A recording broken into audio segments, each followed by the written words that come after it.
Hi, welcome back guys. This is your Sensei, back with another fanfiction. This is the first part of What If Naruto Became Prince of Yuzu? Now before starting, please give this video a like and subscribe to the channel if you want more videos like this. Now let's get into the fanfic. The narrator described a young boy named Naruto, who had always seen darkness. He was a child who, without understanding why, felt the hatred of those around him, including his parents, as the caretakers of the orphanage often referred to him as a crippled demon. At that moment, he found himself in an alley, being beaten by drunken villagers. One villager shouted for him to die, delivering another kick to the boy's side. Despite the blows, Naruto remained still, not crying or screaming in pain. He appeared almost lifeless. Another villager suggested they leave, claiming he no longer felt the boy's breath and assumed he must be dead. They departed, laughing as if nothing had happened. Even an hour after the beating, Naruto did not move, resembling a true corpse, until a hooded man hurriedly approached him, checking to see if he was alive. Upon confirming he was, the man began to examine Naruto's wounds, and just then, the boy stirred, freezing the man in place. Naruto asked who the man was, his voice devoid of emotion, which saddened the man deeply. The man introduced himself as Rin Uzumaki, speaking in a calm and affectionate tone, which confused the young boy. Naruto introduced himself, struggling to rise. Rin cautioned him not to move, as he was severely injured. Naruto thanked Ren for his concern but insisted he needed to find a place to sleep without being found. He then lost consciousness, and Rin caught him gently, whispering that he could not allow a member of his family to live in such a way and that he would take him to a much better life. With that, he vanished from the alley without a trace. When Naruto awoke in the ruins of Yuzu, he slowly sat up, trying to perceive his surroundings. He realized he was not in Konoha and wondered if Rin had kidnapped him.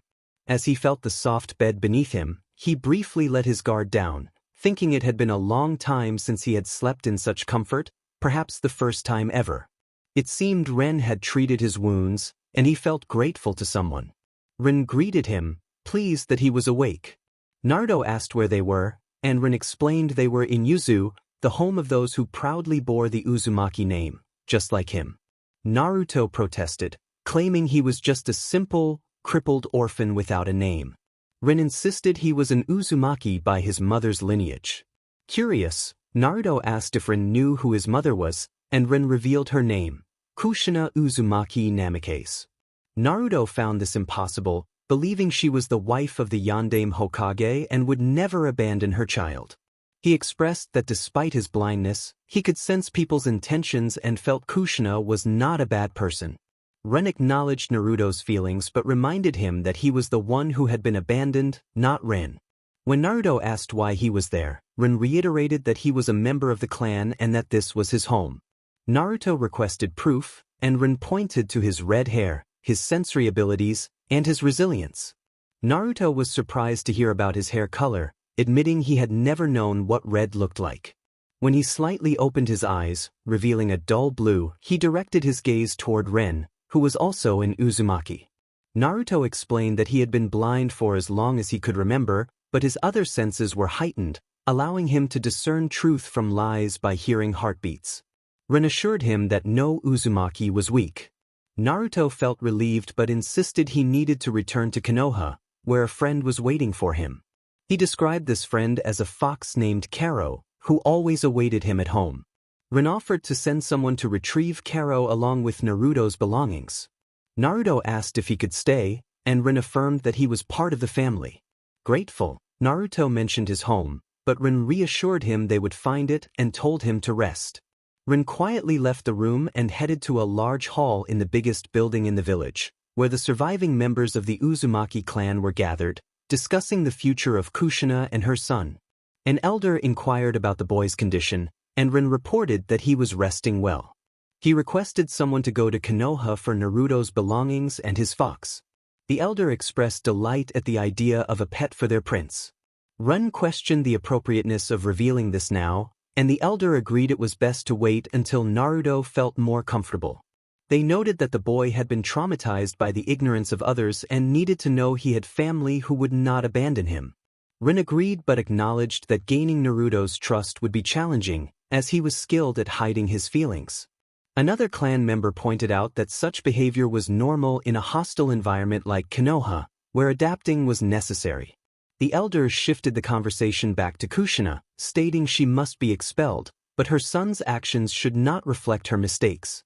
They concluded that Naruto would remain in the clan unless he proved unworthy, and the meeting ended with unanimous agreement.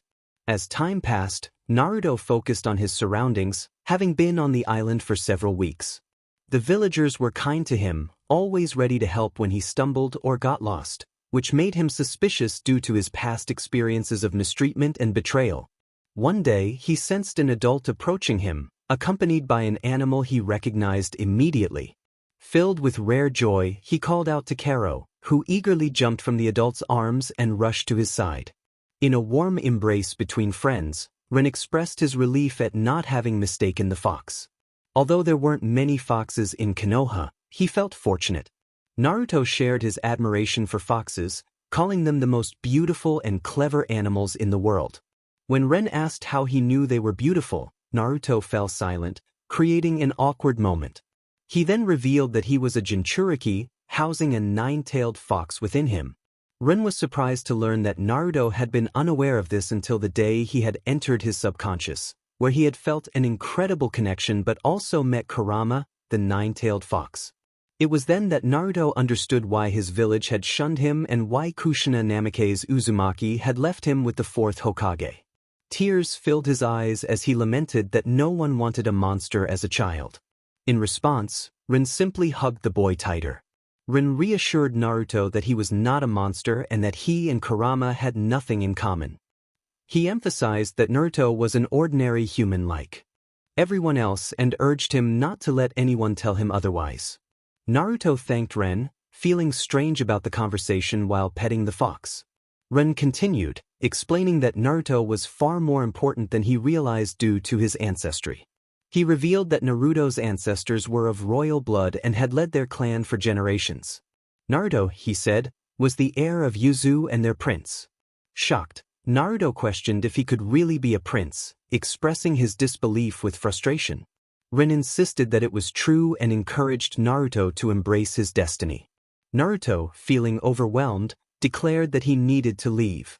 Rin reminded him that despite being blind, he saw more than others with sight and assured him that they would help him. He promised to train Naruto in the ways of the shinobi and vowed that no one would harm him or see him as a demon. Rin emphasized that Naruto was their only hope to restore Yuzu's former glory. After a moment of contemplation, Naruto felt a gentle paw on his lips from the fox in his arms. He agreed to stay, though he felt unprepared to be a prince. Rin assured him that he would take care of that. In a serene moment, Naruto found himself in the only place where he could see, facing a large fox that he hoped resembled Korra. They shared a comfortable silence, examining each other. Kurama, the nine-tailed fox, asked what Naruto was staring at, to which Naruto replied that it was the only thing in the room. Kurama, slightly annoyed, urged Naruto to get to the point. Naruto explained that he simply wanted to observe him, as he was the first living being he could see. He expressed gratitude, stating that without Kurama, he would likely be dead. Kurama was taken aback by Naruto's response and asked if he didn't hate him. Naruto replied that he had bigger problems than hating someone so close to him and added that he adored foxes. Kurama remarked that Naruto was a very strange child, to which Naruto shrugged, acknowledging his identity as a blind Jinchuriki. Kurama introduced himself, and Naruto shared his name, Uzumaki Naruto, adding a respectful title. Kurama dismissed the honorific, and Naruto asked if there was a way to free him.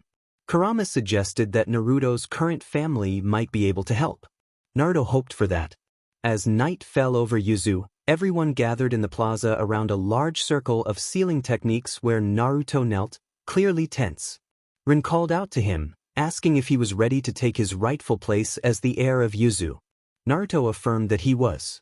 Rin explained that before assuming his role, Naruto would need to purify his blood, which meant severing all ties with the fourth Hokage. Naruto agreed, and Rin instructed him to take his position and be reborn as a pure Uzumaki. With that, Ren activated the seal alongside the other Uzumaki present, causing it to glow brightly. For a moment, the only sound was Naruto's cries of pain as he felt his blood being drawn from his body, an intense agony washing over him. After a few minutes, the seal dimmed, revealing an unconscious red-haired boy on the ground. Ren approached him with concern, checked his pulse, and sighed in relief, as did the other Uzumaki present. He decided to carry Naruto to his room to rest. Years passed since the heirs returned to Yuzu. The boy, now 12 years old, had retained his personality despite the passage of time. He sat with a red fox with 9 tails lazily stretching across his legs. Naruto asked Kurama if something was wrong. Kurama replied that he sometimes forgot he was in this body instead of being sealed within Naruto. Naruto acknowledged that it had been a while since that change occurred. In a flashback, young Naruto wandered through the forest, feeling the most freedom away from those who wanted to teach him or talk to him, which still made him nervous despite his gratitude. Beside him was Korra, alert for any dangers. Naruto encouraged Korra to enjoy the walk, but the fox ignored him. As they continued, Korra suddenly pounced into some bushes, attacking a wolf. Naruto called out to Korra, realizing that the rest of the wolf pack was nearby. He drew his sword to defend himself and began to fend off the wolves. Hearing Korra's cry of pain, he created several clones to distract the wolves, scooped up the injured fox, and ran toward the village, soon greeted by members of his clan. They took him to the infirmary, where Rin soon arrived to check on the boy. Rin asked Naruto what had happened. Naruto, with tears in his eyes, explained that he had been too slow to react to some wolves and Karo had paid the price. Ren, speaking seriously, inquired what Naruto intended to do about it. Naruto resolved to become stronger so that such a tragedy would not happen again. Ren acknowledged this but emphasized that they could not let Karo's sacrifice be in vain. He carefully took the small fox and placed it on the table, preparing to draw several seals. When Naruto asked what he was doing, Ren reminded him that he had asked to release the Kyuubi within him. Naruto agreed, and Ren instructed him to place his hands on the seal. As Naruto did so, the seal began to glow alongside the fox. He felt a warmth in his stomach that faded with the light, and soon the little fox began to move, sprouting another tail, and then another, until it reached 9 and started to shift around. Kurama, the fox, expressed that this sensation was strange as it adjusted to its new body. Naruto was surprised to hear Kurama's voice. Rin explained that they were connected. The Kyuubi was using Karo's body as a temporary container. While Naruto remained within, Kurama could now move more freely. Kurama expressed gratitude, which Rin suggested should be directed to Karo for allowing this. In a flashback, Kurama noted that since then he could go wherever he wanted, except for his tails, which made him just an ordinary fox. Meanwhile, an Umbu member informed Naruto that a request for help had arrived from the Land of Waves. Naruto decided to assist personally, despite the Umbu's concerns. He insisted on stretching his legs and thanked the Umbu member for notifying Ren of his departure. Naruto made his way to the port where his ship awaited, accompanied by a few elite ninjas for protection. He addressed Liam, the ship's captain, expressing his trust in him. The ship quickly set sail for the Land of Waves, arriving in just a couple of hours. Upon arrival, Naruto asked Liam if the daimyo was aware of his presence, to which Liam confirmed. Naruto then stated they would visit the daimyo. The group from Yuzu headed toward the dilapidated palace of the daimyo, where they were greeted in person. Naruto introduced himself as Uzumaki Naruto, the current prince of Yuzu, and stated he had come in response to their request for help. The daimyo expressed gratitude, explaining that his country was suffering due to Gato, who had promised prosperity but only brought misfortune. He requested assistance to expel Gato. Naruto understood that the daimyo was expecting him to fix his mistakes. The daimyo stammered, but Naruto insisted he would not help without something in return, as he also fought for the prosperity of his own people. The daimyo proposed a trade agreement between their countries, which Naruto accepted, adding that he would also like to borrow the bridge builder Tazuna, as his village was expanding. The daimyo agreed, and Naruto assured him he would handle the problem looming over his country. The daimyo thanked him sincerely, and Naruto asked where he could find the builder. the daimyo instructed a servant to guide Naruto to Tazuna's home. As they walked through the village, Lim commented on the dire situation, to which Naruto agreed, noting that sometimes ignorance was bliss. He could hear the whispers of the villagers discussing their purpose there. The servant led them to Tazuna's house and excused himself to return to the daimyo. Naruto thanked him for his service and instructed his team to ensure the area was safe. When Naruto knocked on the door, a young woman answered.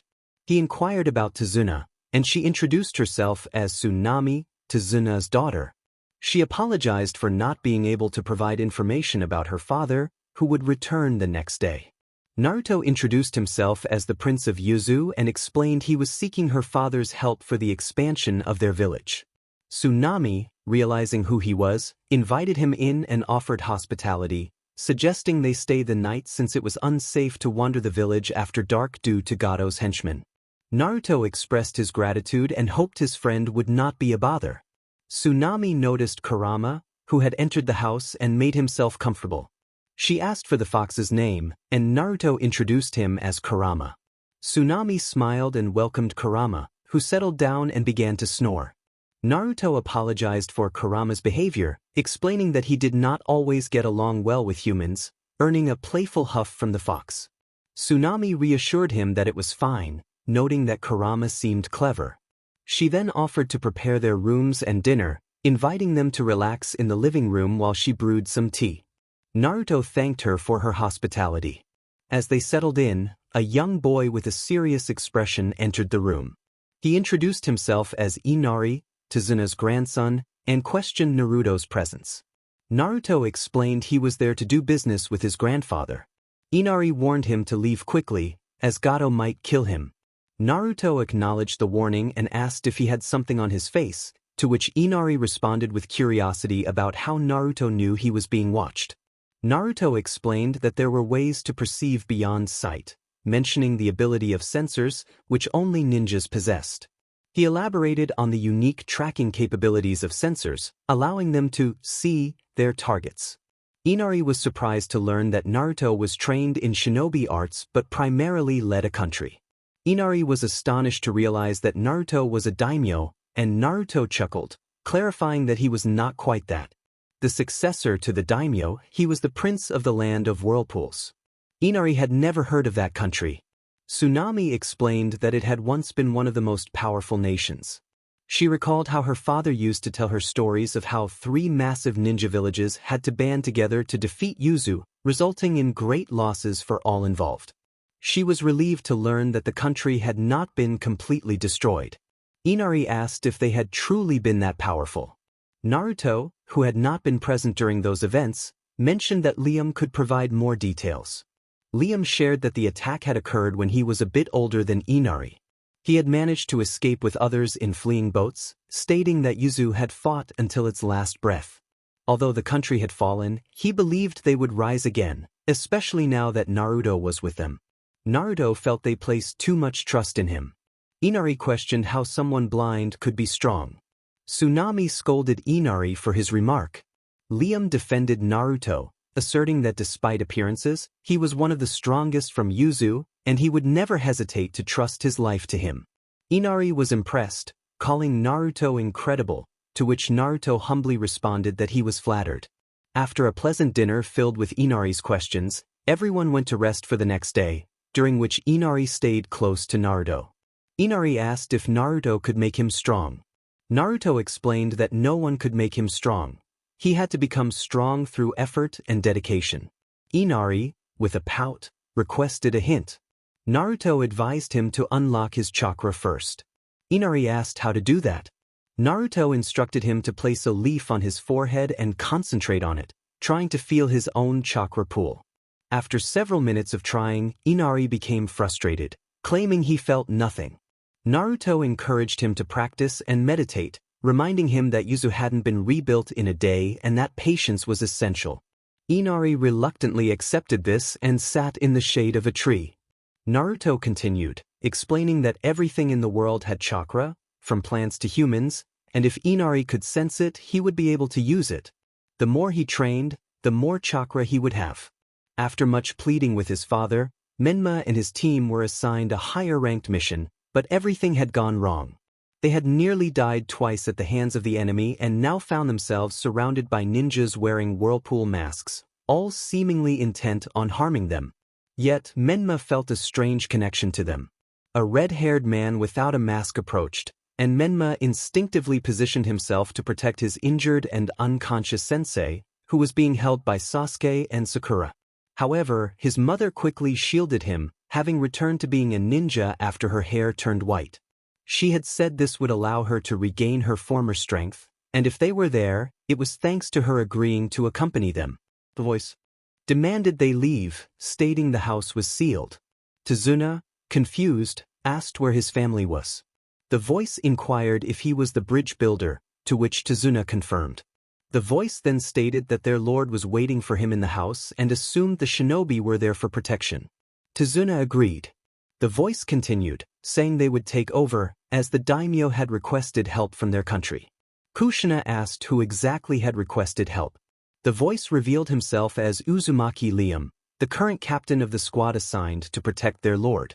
Kushina and Menma were taken aback, realizing that they were all Uzumaki. Kushina insisted it was impossible, claiming her son was the last of their clan. Liam corrected her, stating that was not true and ordered them to leave. Menma explained that their sensei was injured and they were low on chakra reserves, pleading to at least be allowed to stay the night. Liam said that would be up to their lord and instructed someone to inform Naruto that the builder and his ninjas were there. After giving the order, one of the masked ninjas vanished in a swirl, leaving an uncomfortable silence. Soon, a red-haired boy with bandaged eyes appeared from the trees, accompanied by a nine-tailed fox that startled Menma's companions. The boy introduced himself as Uzumaki Naruto, the current prince of the land of whirlpools. He apologized if his ninjas had been rude, assuring them they wanted no trouble and that they would protect Tazuna and his family. Menma insisted they should be allowed to stay the night and then leave. Kushina protested, but Naruto saw no reason not to allow them to stay, stating that they were family and he couldn't let someone from the Uzumaki clan be treated that way. He suggested they go to the house, confident they could discuss things more comfortably there. A tense atmosphere filled Tazuna's house, at least for the Konoha ninjas, while the leader of Yuzu calmly sipped his tea. Kushina asked when Yuzu had resurfaced. Naruto expressed his regret but, "You have no right to speak to me, no right to look at me, or even to be in the same room as me. Traitors have no rights in my eyes," he replied calmly while placing the tea on the table. Kushina insisted that she had done nothing to be labeled a deserter, asserting her position as the matriarch of the clan. Liam interrupted, reminding her that, as their lord had stated, she had no right to share a room with him. He pointed out that she could not challenge a decision made years ago, emphasizing that the true leader was Naruto, not her. Naruto intervened, asking Liam to stop making a scene. He expressed regret over their childish behavior, noting that they were overly protective of him. Menma requested that Naruto answer his mother's question. Naruto explained that he had been recognized as the heir a few years ago, shortly after Kushina's expulsion. He had defended her, believing that a child should not suffer for their parents' sins. Menma asked what his mother had done. Naruto acknowledged it was a good question but expressed his reluctance to answer. When Menma assured him there was no problem, Naruto declared they would stay there until the next day, after which they would return to their village without causing further disturbances. Menma stood firm, stating they would not abandon their mission, as the village needed them. Naruto asserted that he would handle the situation. His words only seemed to heighten the tension in the room. Kakashi suggested they all work together, emphasizing their shared goal of helping. Naruto remarked that the spirit of teamwork had not faded from Konoha, but for those from Yuzu, teamwork was natural because they were family. However, he expressed their distrust of a Leaf Village member, insisting that no one in Yuzu would trust them. The members of Konoha were taken aback by his declaration. Kakashi asked for an explanation, to which Naruto responded that it seemed obvious. Liam confirmed Naruto's statement, recalling how Konoha had betrayed them when it mattered most, leaving them to perish at the hands of other villages without a second thought. Kushina protested, claiming Konoha had helped, stating that without their assistance, she would have been dead. Naruto countered that it was merely a plot by the third Hokage, explaining that the treaty for her to go to Konoha had already been established. He suggested that if they destroyed the entire clan, it wouldn't matter to them as long as they had her. In fact, it would be better for them, as the most powerful clan would be loyal to the village, too good an opportunity to pass up. He noted that it took them a week to send help to Yuzu, just enough time for their clan to be wiped out. Kushina was left in shock, struggling to find words to refute his claims. Naruto asked if she understood why they should not trust such a village, but reassured the Konoha ninja that they would not seek revenge for now. They were focused on recovering, as he put it, and he had a meeting planned with the Fire Daimyo to discuss their former alliances. Kakashi inquired about the discussion. Naruto explained that one of the main points would be to remove the whirlpool symbol from the uniforms of the Chunin, Jonin, and Umbu, expressing his disgust at the sight of it. Kakashi shrank back in his seat, feeling the weight of Naruto's words. The young man seemed incredibly imposing, and his gaze felt as if it were piercing through to Kakashi's very soul, sending chills down his spine. Kushina reflected on her sins, recalling that her mother had told her there were two unbreakable rules in the Uzumaki clan. One could never abandon or betray a clan member, and one must not be arrogant. She sought confirmation from Naruto, who affirmed that she was correct. Menma, sensing the tension, asked his mother whom she had abandoned. He was not naive. He knew his mother was not arrogant, leaving only the other option. Kushina, in desperation, questioned if it was him, her son. The atmosphere in the room thickened with tension as the Yuzu Umbu appeared ready to confront Kushina for her words. The Konoha ninjas looked on in shock, unsure of how to react. The only calm presence was Naruto, who quietly refilled his tea before taking a long sip in silence. Naruto finally spoke, revealing that he was indeed her son, Naruto Namake's Uzumaki. At least he had been before they left him in an orphanage like a cursed child. He expressed that it didn't bother him, but he was curious about why they had done it. Kushina took a moment before responding, observing her son closely before breaking the silence. She explained that she had not wanted to abandon him. It was a decision made by the Konoha Council and his father. She recounted how he was born blind and with a frail body, leading many in the council to believe he was possessed by the Kyuubi and calling for his death. Minato had no choice but to agree to leave him in an orphanage until he was old enough to enter the ninja academy and claim him as his son. He had forbidden anyone from speaking of him as a Jinchuriki, but the council members spread the word. Minato had been powerless to confront them, fearing a civil war in Konoha due to powerful figures like Danzo.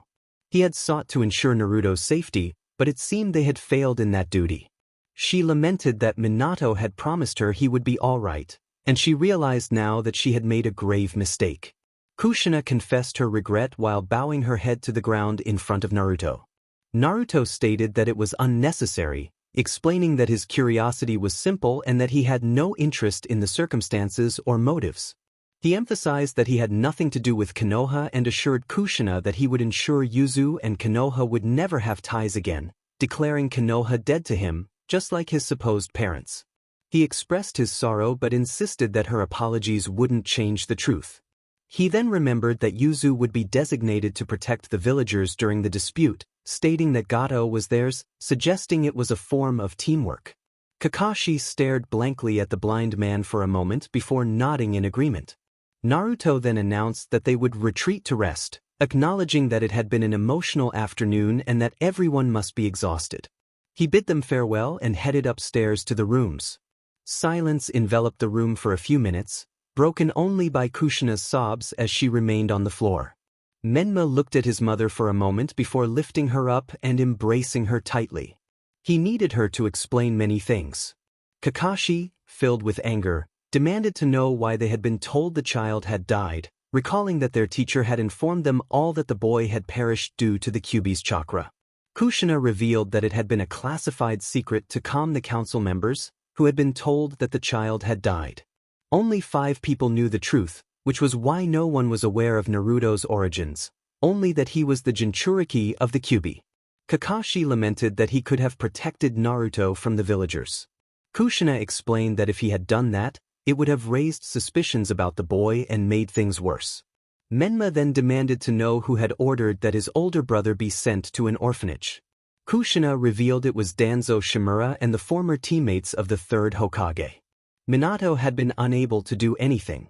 In exchange for sending Naruto to an orphanage, they promised to tell the council that he was dead. It had all been part of a plan by those three, at least as far as she knew. Kakashi, still filled with anger despite his injuries, left the room to gather his thoughts. Sakura and Sasuke soon followed, leaving mother and son alone. The silence returned until Menma decided to break it. He questioned why Kushina had never told him. She replied that no one could know, not even Kakashi or him. Menma insisted that as his brother, he had the right to know. Kushina acknowledged that she had discussed it many times with Minato, but he had not yielded.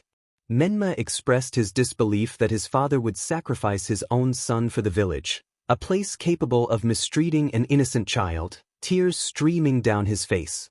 Kushina explained that his father loved the village above all else, and such sacrifices were part of being a kage. Menma declared that he might not want to be Hokage if it meant hurting his family. Kushina tried to reason with him, but Menma insisted that he might go where his true family was, to Yuzu, reminding her that he was a member of the Uzumaki clan. Kushina was distressed at the thought of him leaving his life behind, reminding him that he was a ninja of Konoha. Menma shouted that he might forget that and threw his ninja headband to the ground in anger before running out of the room, tears in his eyes.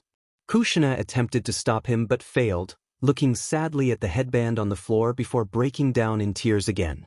Unnoticed by anyone, a small orange fox with red eyes watched the situation from the back of the room, snorting quietly before heading upstairs to the room where the Prince of Yuzu slept.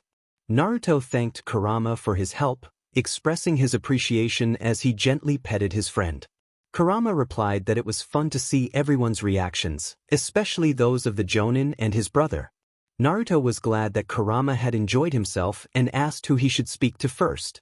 Kurama suggested that family always comes first. Naruto nodded at his friend before heading towards Menma, who was hitting some trees in the nearby forest, trying to vent his frustration. Naruto approached, holding a small first aid kit and smiling calmly. He reminded Menma that it wasn't good to hurt his hands like that. Menma turned abruptly to face Naruto, questioning why he hadn't expelled him as well.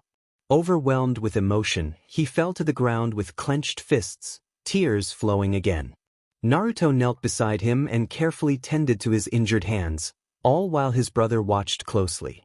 A child should not pay for the sins of their parents. There is no reason for me to blame you for their mistakes. You didn't even know I existed. Besides, you are my younger brother. He responded with a small, sincere smile on his face. He had longed to meet Menma, to talk to him, to care for him, to teach him, and simply to be his older brother.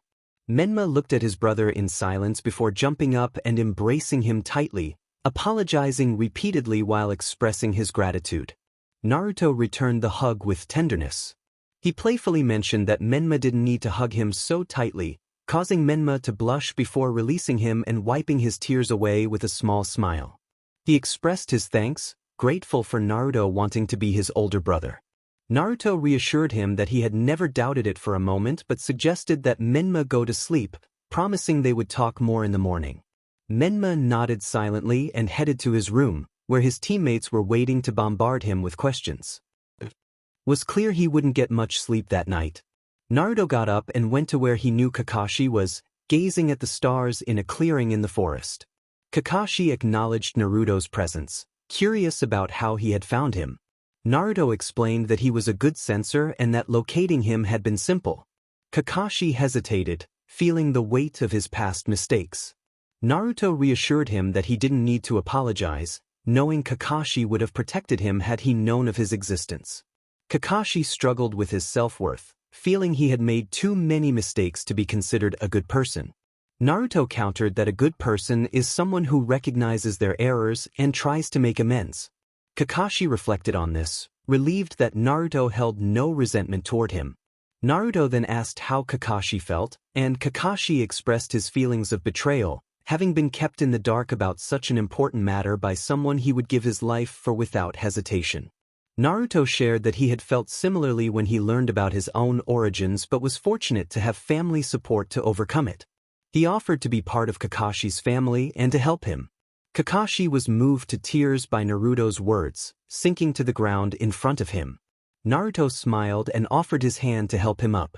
After a moment, Kakashi took his hand, smiling as he stood. He expressed his gratitude, and Naruto replied that family always forgives. With that, they parted ways and headed to their rooms to rest, knowing that the next day would be long. The ninjas of Konoha and the members of Yuzu had reached an agreement. Team 7 would protect Tazuna at all times, while Yuzu would ensure the safety of Inari, his mother, and the village in case Gato planned any malicious moves. Tazuna acknowledged the plan, ready to move forward. They were heading to the bridge and would meet again that night, Inari and Tsunami. Inari said goodbye, and Tsunami reminded him not to drink during breaks. Tazuna exaggeratedly questioned who they thought he was, causing some sweat to bead on the foreheads of those present. Tsunami reassured him that it was nothing, just to avoid it. Tazuna huffed indignantly before leaving, followed quickly by the Konoha ninjas who bid their farewells. Naruto informed Tsunami that he had to attend to some matters but would leave a guard to protect them at all times. Inari expressed his desire to spend the day with Naruto, but Naruto promised that another day would work. Tsunami apologized for any inconvenience and thanked Naruto for his help, to which he replied that it was a pleasure to assist them. Naruto and Liam left the house to head to a nearby base established in the village. Liam questioned why Naruto had not forgiven Hatake and Namikaze. Naruto clarified that he had not forgiven anyone, but acknowledged that Menma was still in Uzumaki, which would be beneficial in the future. He explained that Menma's social position as the only son of the Yondaime was advantageous, and having a good relationship with him would serve their interests. He also saw Hatake as a way to strike at the Yondaime, imagining the impact it would have if Kakashi expressed his hatred directly to Minato. Kurama, the fox spirit, sarcastically remarked on Naruto's wickedness. Naruto defended himself, stating that he did not consider himself evil and asked Liam for his opinion, to which Liam quickly denied any notion of Naruto being bad. Kurama insisted that Naruto wanted to make Minato and Kushina suffer, but Naruto believed he was handling things maturely, stating that revenge would serve no purpose. Kurama reminded Naruto of his nature, describing him as someone who, while not constantly plotting, would strike when the opportunity arose. He recounted how Naruto had memorized the voices of those who had hurt him as a child and would attack them in ways they were unaware of, leaving many villagers in unfortunate states. Naruto simply smiled, preferring to be compared to a fox rather than a snake. Liam interrupted to inform Naruto that Karen had arrived with a message. Karen reported that a request for help had come from Kiri's revolutionaries. Naruto instructed her to send a message to the resistance leader, offering basic support and allowing them to send their civilians and injured to their country, but they would not assist with combat forces, ensuring that no Uzumaki would die for another country's cause. Karen quickly drafted the report and presented it for Naruto's signature to make it official.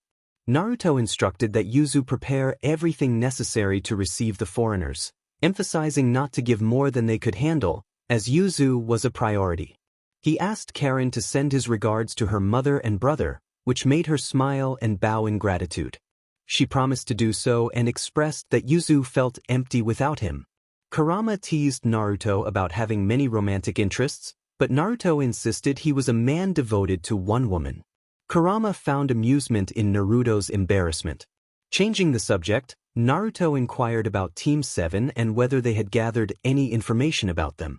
Liam confirmed that the team consisted of Sakura Haruno, Sasuke Uchiha, and Menma Namikaze Uzumaki, with their sensei being the experienced Jonin Hatake Kakashi, and another member being Kushina Namikaze, also an experienced Jonin. Naruto noted that it was unusual for genin, just out of the academy, to be on a mission like this, and he suspected Kushina's presence played a significant role. He recalled how D-rank missions were often unbearable for his genin, which explained their request for a higher-level mission. He asked Liam to detail their combat abilities. Liam reported that Menma had not developed any unique Uzumaki abilities, making him a disappointment compared to their genin. He specialized in mid-range and close combat with decent kenjutsu skills but lacked knowledge of other jutsus and had poor chakra control. As for Sasuke, it was assumed he had not awakened his Sharingan, had no typical kenjutsu skills, and his taijutsu was lacking without it. He had better chakra control but was still inadequate, specializing in fire jutsus.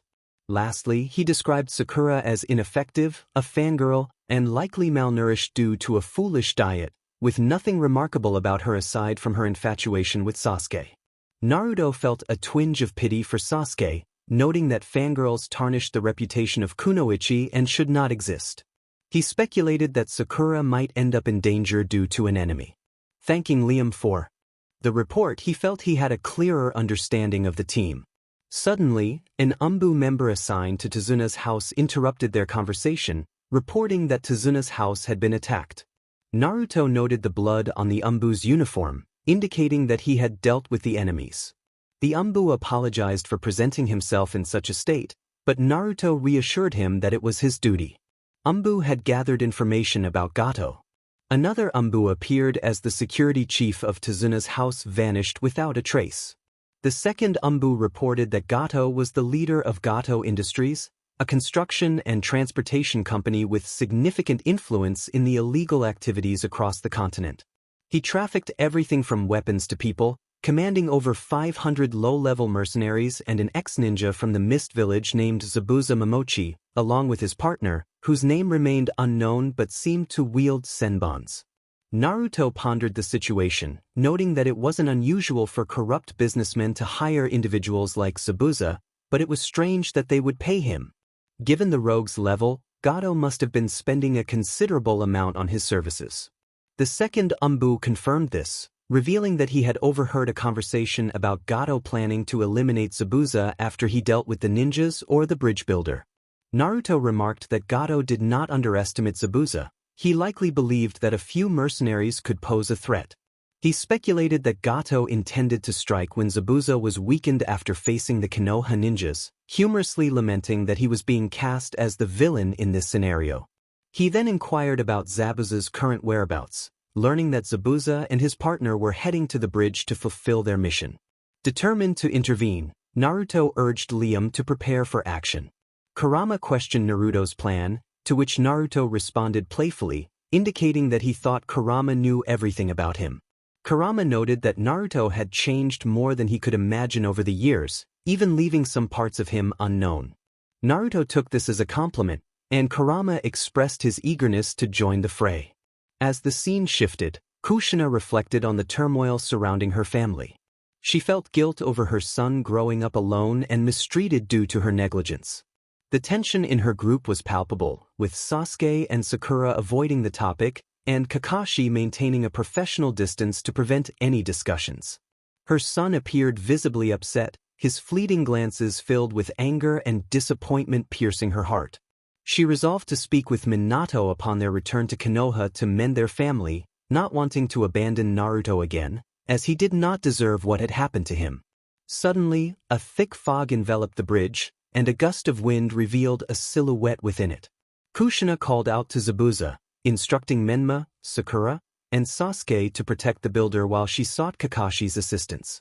The genins responded affirmatively, and Kakashi vowed they would not fall easily to Zabuza. Zabuza retorted, stating he could say the same to the Konoha ninja, commanding Haku to deal with the children and the builder. As the battle unfolded, Kakashi prepared to strike Zabuza with his Chidori when someone intervened. Liam announced that, by Naruto's orders, Zabuza was under their immediate protection. Kushina questioned this, but Liam insisted it was not her concern. Naruto clarified that it was a matter concerning a member of Yuzu and requested Kakashi not to interfere. Naruto introduced himself as Uzumaki Naruto, the current prince of Yuzu, and asked Zabuza about the revolutionary forces in the war, suggesting that Zabuza, who had attempted a coup, might have valuable insights. Zabuza narrowed his eyes, demanding to know how Naruto was aware of this. Naruto explained he had his sources and warned Zabuza of Gato's betrayal, stating that Gato did not intend to pay him, thus rendering their conflict pointless. Zabuza studied Naruto's face before sheathing his sword, acknowledging that he believed the boy. Liam urged Zabuza to show more respect to his savior, but Zabuza dismissed him, asserting he had not asked for help. Just then, Naruto swiftly threw a knife, grazing Zabuza's cheek, which startled everyone, especially as a mercenary approached Zabuza with a rusty sword. Naruto quipped that Zabuza now owed him his life twice, though it wasn't a significant debt. Zabuza was taken aback, and Naruto noted that he hadn't expected Gato to act so quickly. Gato, surrounded by mercenaries, paled upon recognizing Naruto. He acknowledged Naruto as the prince of a rising nation and a valuable businessman. Zabuza, surprised, asked if Naruto was telling the truth, to which Naruto confirmed he was. Grateful, Zabuza agreed to answer Naruto's questions but insisted on dealing with the mercenaries first. Naruto expressed his eagerness to see Zabuza in action and assured him that Liam would want to assist in his redemption. Liam affirmed his readiness to help, and Zabuza prepared for the fight ahead. Now you will understand why they call me a demon. Chapter End. Narrator. The men of Gato were swiftly defeated, and at Naruto's request, their leader was imprisoned by the members of Yuzu until his trial, which would be overseen by the daimyo of the Land of Waves. Despite being a monster deserving of punishment, he was the owner of a large corporation that could not simply be ignored, even with the villagers' complaints. Naruto reassured the villagers, stating he would ensure the leader paid for his sins, emphasizing that death would be too merciful for him. This announcement silenced their grievances, and Naruto soon arrived at the base where all the shinobi were waiting for him. He apologized for his delay, explaining he had to clarify his actions to the villagers. Tazuna expressed his gratitude for saving their village, bowing deeply to everyone present before stating he needed to return to his family. Naruto expressed his hope to see Tazuna again, to which the old bridge builder agreed before hurrying home. Naruto then addressed his fellow Konoha ninjas, saying this was a farewell and he sincerely hoped not to see most of them again. Kushina urged him to come to Konoha, where they could discuss matters with his father and resolve everything. Naruto regretted to inform her that he had no incentive to go to Konoha but reassured her that he would visit to clarify their current alliance. Kakashi inquired about what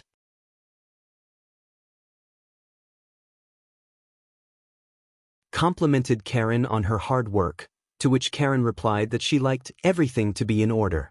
The woman insisted that she should just be called May, as she did not consider herself important. Karen pointed out that May was one of the leaders of the resistance, which was indeed a significant position. May asked if Karen had any advice for her. Karen paused to think before suggesting that May should look the person in the eyes, as he did not appreciate being treated differently due to his disability. May acknowledged the advice and asked if there was anything else. Karen warned her not to raise her voice, as Naruto had sensitive hearing and loud sounds irritated him. May thanked her, finding the advice helpful, and Karen added a final warning about not bothering the fox, Kurama, as it would earn her Naruto's ire. May was curious about the fox, and Karen explained that it was an orange fox named Kurama, and that people often used Sama when referring to him. May promised to keep that in mind and asked if the prince was handsome. Karen blushed, admitting that he was indeed very attractive.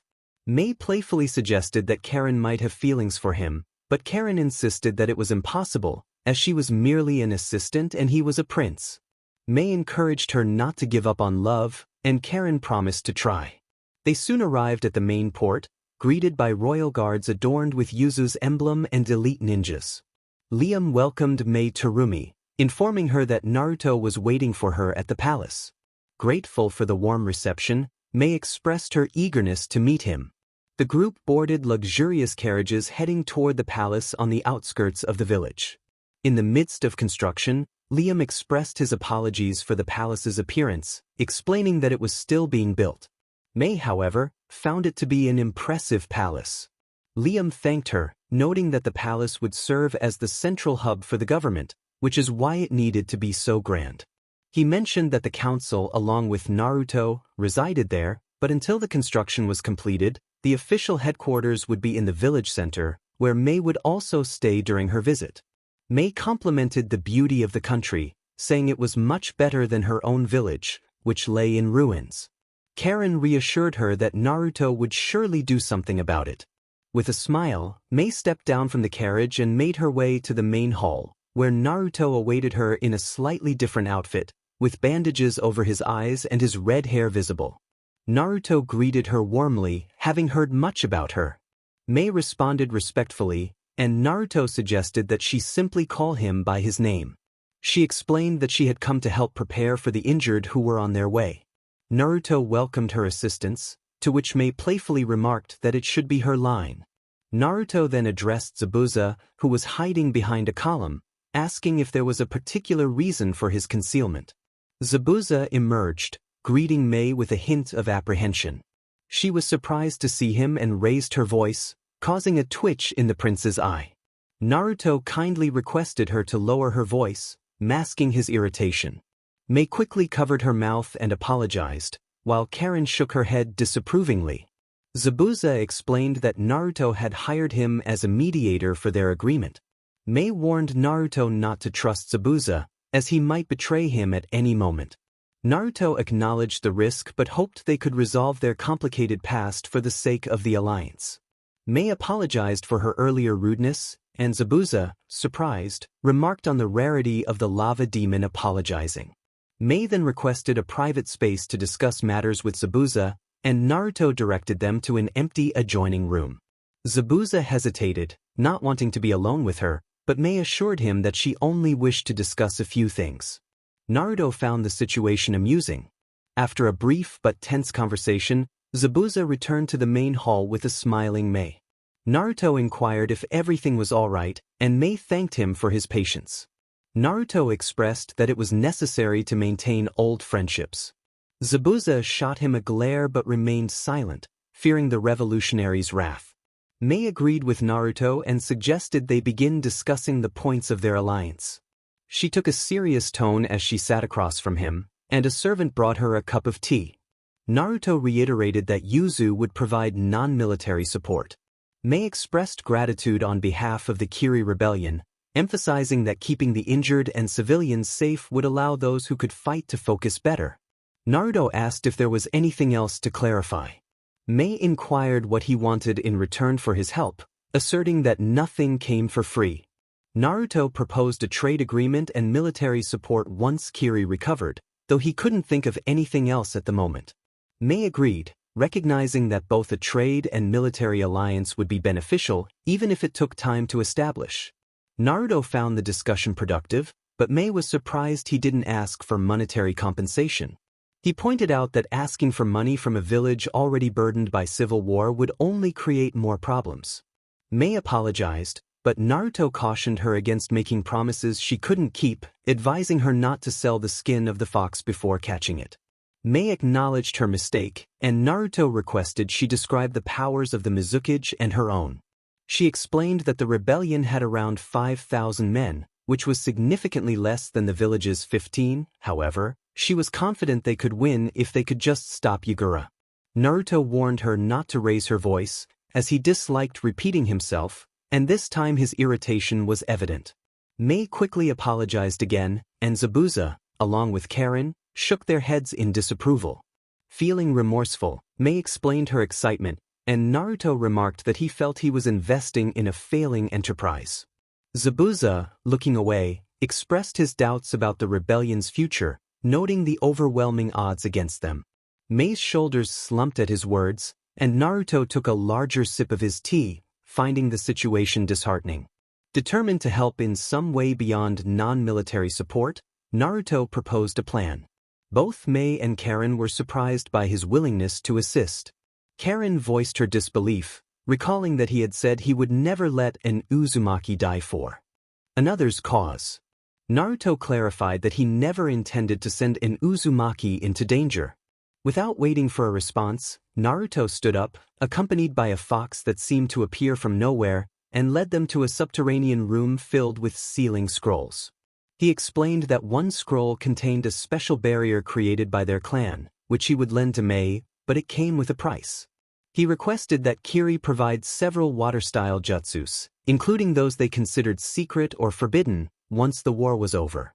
Mei agreed, eager to learn more about the barrier's capabilities. Any enemy that enters this barrier will be weakened, and their chakra will be absorbed, but without reaching death. Anyone considered an enemy will be affected, but this barrier is also very useful for uncovering traitors. Just think, an army of 15,000 could be reduced in just a few minutes. Even someone like Yugura would struggle against it. Mei acknowledged that such a barrier indeed existed. Zabuza expressed his amazement, questioning how such a power could be real. His loud exclamation caused Naruto to flinch, prompting him to quickly cover his mouth and apologize. He warned that if anyone raised their voice without reason, he would let Kurama deal with them, making it clear that he meant business. The three present nodded quickly, noticing how the fox liked its lips, eyeing them as if they were pieces of meat. Naruto explained that the barrier was the result of hundreds of masters of the sealing arts concentrated in one place. It had recently been completed and likely needed some modifications, but it was one of the most powerful seals of their clan. He asked Mei if she accepted the responsibility.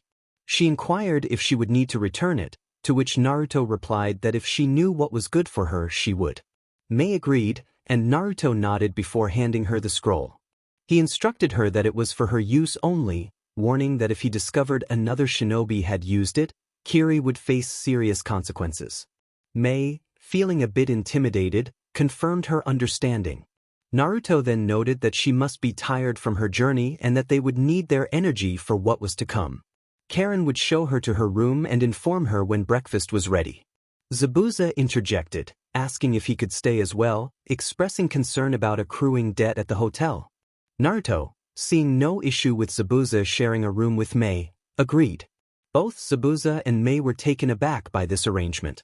Karen sighed and created a barrier between Naruto and the Kiri shinobi, leaving them confused until they heard a sinister laugh from behind. Kurama's voice echoed, signaling the unfolding events. Naruto had never encountered a shinobi from the hidden mist before, and he wondered how they would compare. Zabuza remarked that the fox was speaking. Mei found it hard to believe. Naruto then introduced Kurama, his Biju, to the group.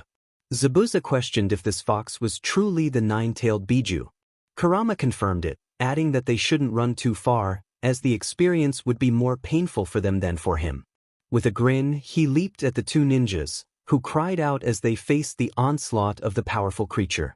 Karen, concerned, suggested that Naruto should intervene and stop Kurama. However, Naruto reassured her that Kurama meant no harm, he was merely getting some exercise and having fun. Recently, Kurama had mentioned feeling bored. Karen nodded, understanding the situation a little better. Naruto felt relieved to have created a silence barrier in addition to the containment one. He admired Karen for always knowing what to do. She was surprised by his compliment and appreciated that he didn't shout when she got nervous, at least not around him. She acknowledged that it took her time to adapt, but she had done it, which was not something many people could achieve so quickly. Karen decided they should save the two injured shinobi. Naruto agreed, believing they had learned their lesson. With that, she broke the barrier and took both shinobi to the palace infirmary. Naruto asked Kurama if he had enjoyed the recent events, to which Kurama replied that it had been a while since he had exercised so much. Naruto teased Kurama about sleeping all day, but Kurama countered that he had to follow Naruto everywhere because he was always busy. Naruto expressed his gratitude for Kurama's help, acknowledging that he couldn't do as much without him. Kurama mentioned that sharing eyes didn't bother him and only drained Naruto's chakra, which he accepted as necessary for certain tasks, like forming a mental map of their surroundings. After a couple of days preparing, Yuzu was ready to receive the injured and civilians from the civil war in Kiri. They arrived early in the morning, and as the boat docked, Yuzu's medics and ninjas rushed to assist the most severely injured. Many people were carried out on stretchers, wrapped in bandages, while others were carried in the arms of ninjas due to illness or injuries. Naruto, accompanied by his personal guard and Karen, observed the scene through Kurama's eyes. Karen found the sight unpleasant, and Naruto reflected on how Yuzu had once been in a similar situation, vowing that it would not happen again. Karen reassured Naruto that Yuzu had learned its lesson and would no longer trust anyone. She recalled how her mother had often told her about the country's past struggles, suggesting that if they held on to resentment, they would be against most of the elemental continent except for Suna and a few smaller villages. When Naruto mentioned Konoha, Karen expressed her disdain for them, stating that they had rejected Yuzu's request for help even though they were partly to blame for the attacks. Naruto agreed that the animosity towards Konoha seemed unending. Just then, an Umbu approached one of the guards and whispered something in his ear before leaving. The guard nodded and knelt before Naruto, seeking permission to speak. He informed Naruto that a squad of Konoha ninjas was at the village gates requesting a meeting. Naruto was skeptical about their intentions and ordered the guard to summon Mei and Zabuza immediately. When the group gathered at the village entrance, they faced the Konoha ninjas. Naruto expressed his displeasure at their unexpected visit. Kushina stated they had come to help, but Naruto declined their offer, stating that Yuzu's medics had everything under control. Despite Kushina's insistence that any help would be welcome, Naruto firmly stated that no Konoha ninja would set foot in Yuzu while he was alive. Kakashi tried to assure Naruto that they meant no trouble, but Naruto insisted they had enough problems without adding to them. He suggested that if Mei wanted Konoha's late assistance instead of Yuzu's, they could take the injured and civilians back to their village.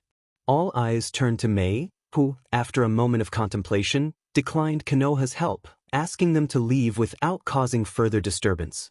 Satisfied, Naruto reiterated that they should send a messenger bird next time instead of showing up unannounced. Kushina was about to protest, but Kakashi stopped her, and they decided to leave, hoping Naruto would attend the next Chunin exam. Naruto reminded them to send a messenger bird before taking any action and then excused himself, wishing them a swift departure.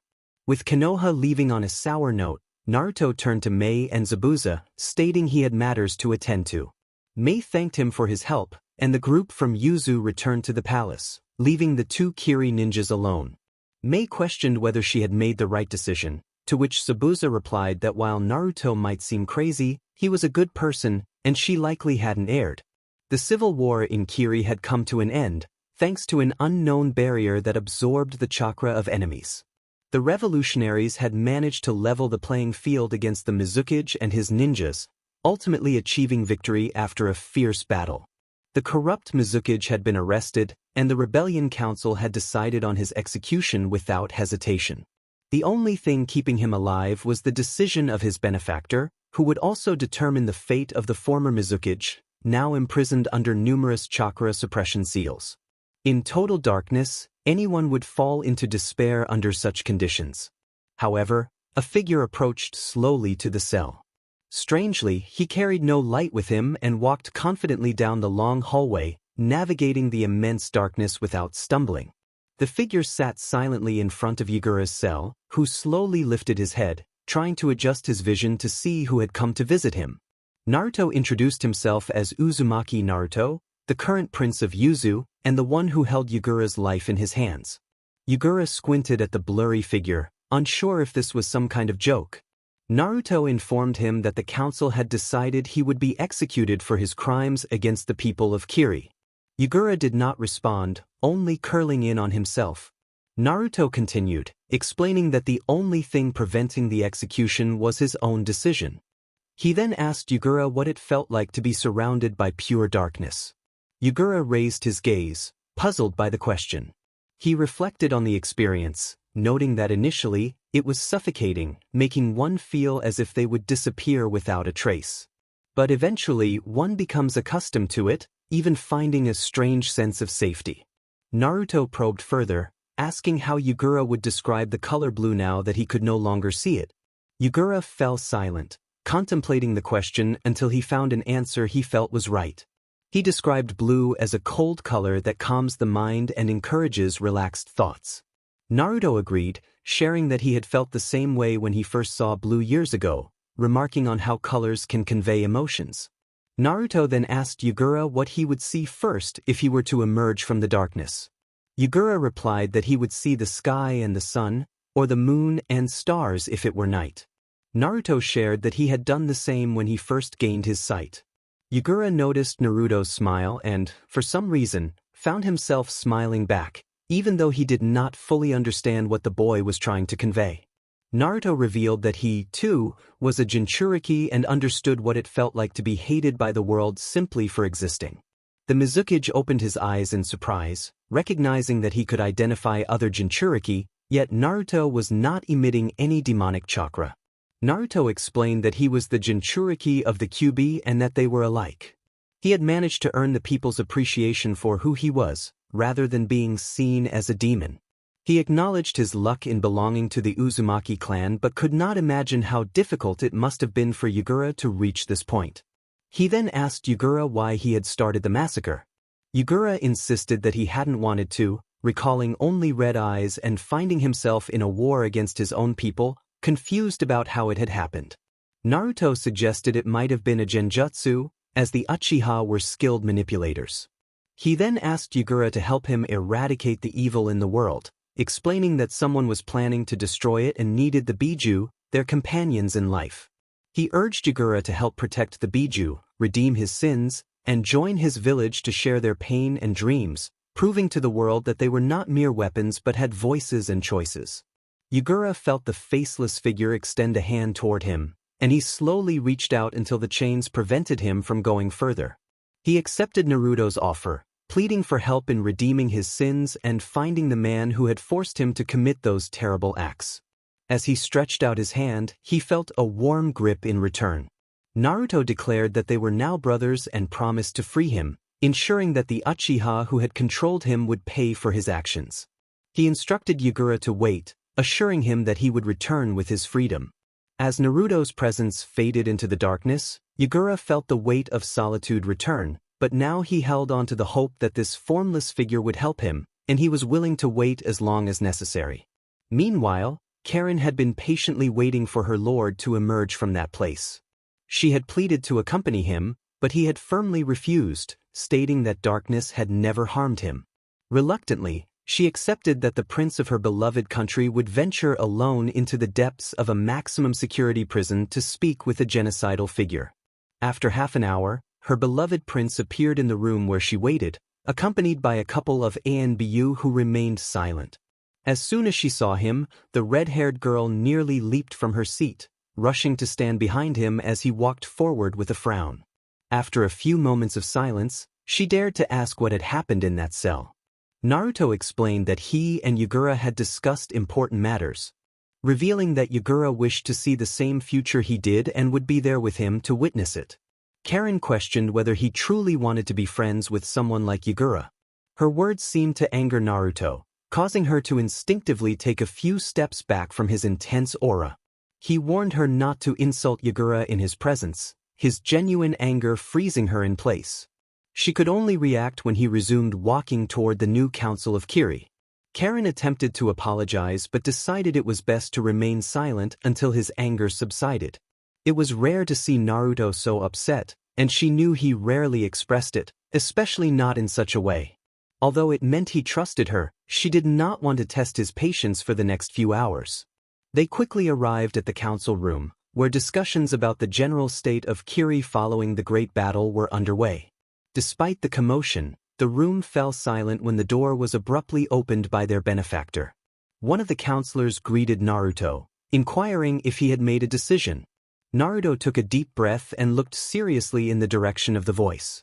Naruto expressed his determination to the council, stating that Yugura would not be executed while he was alive.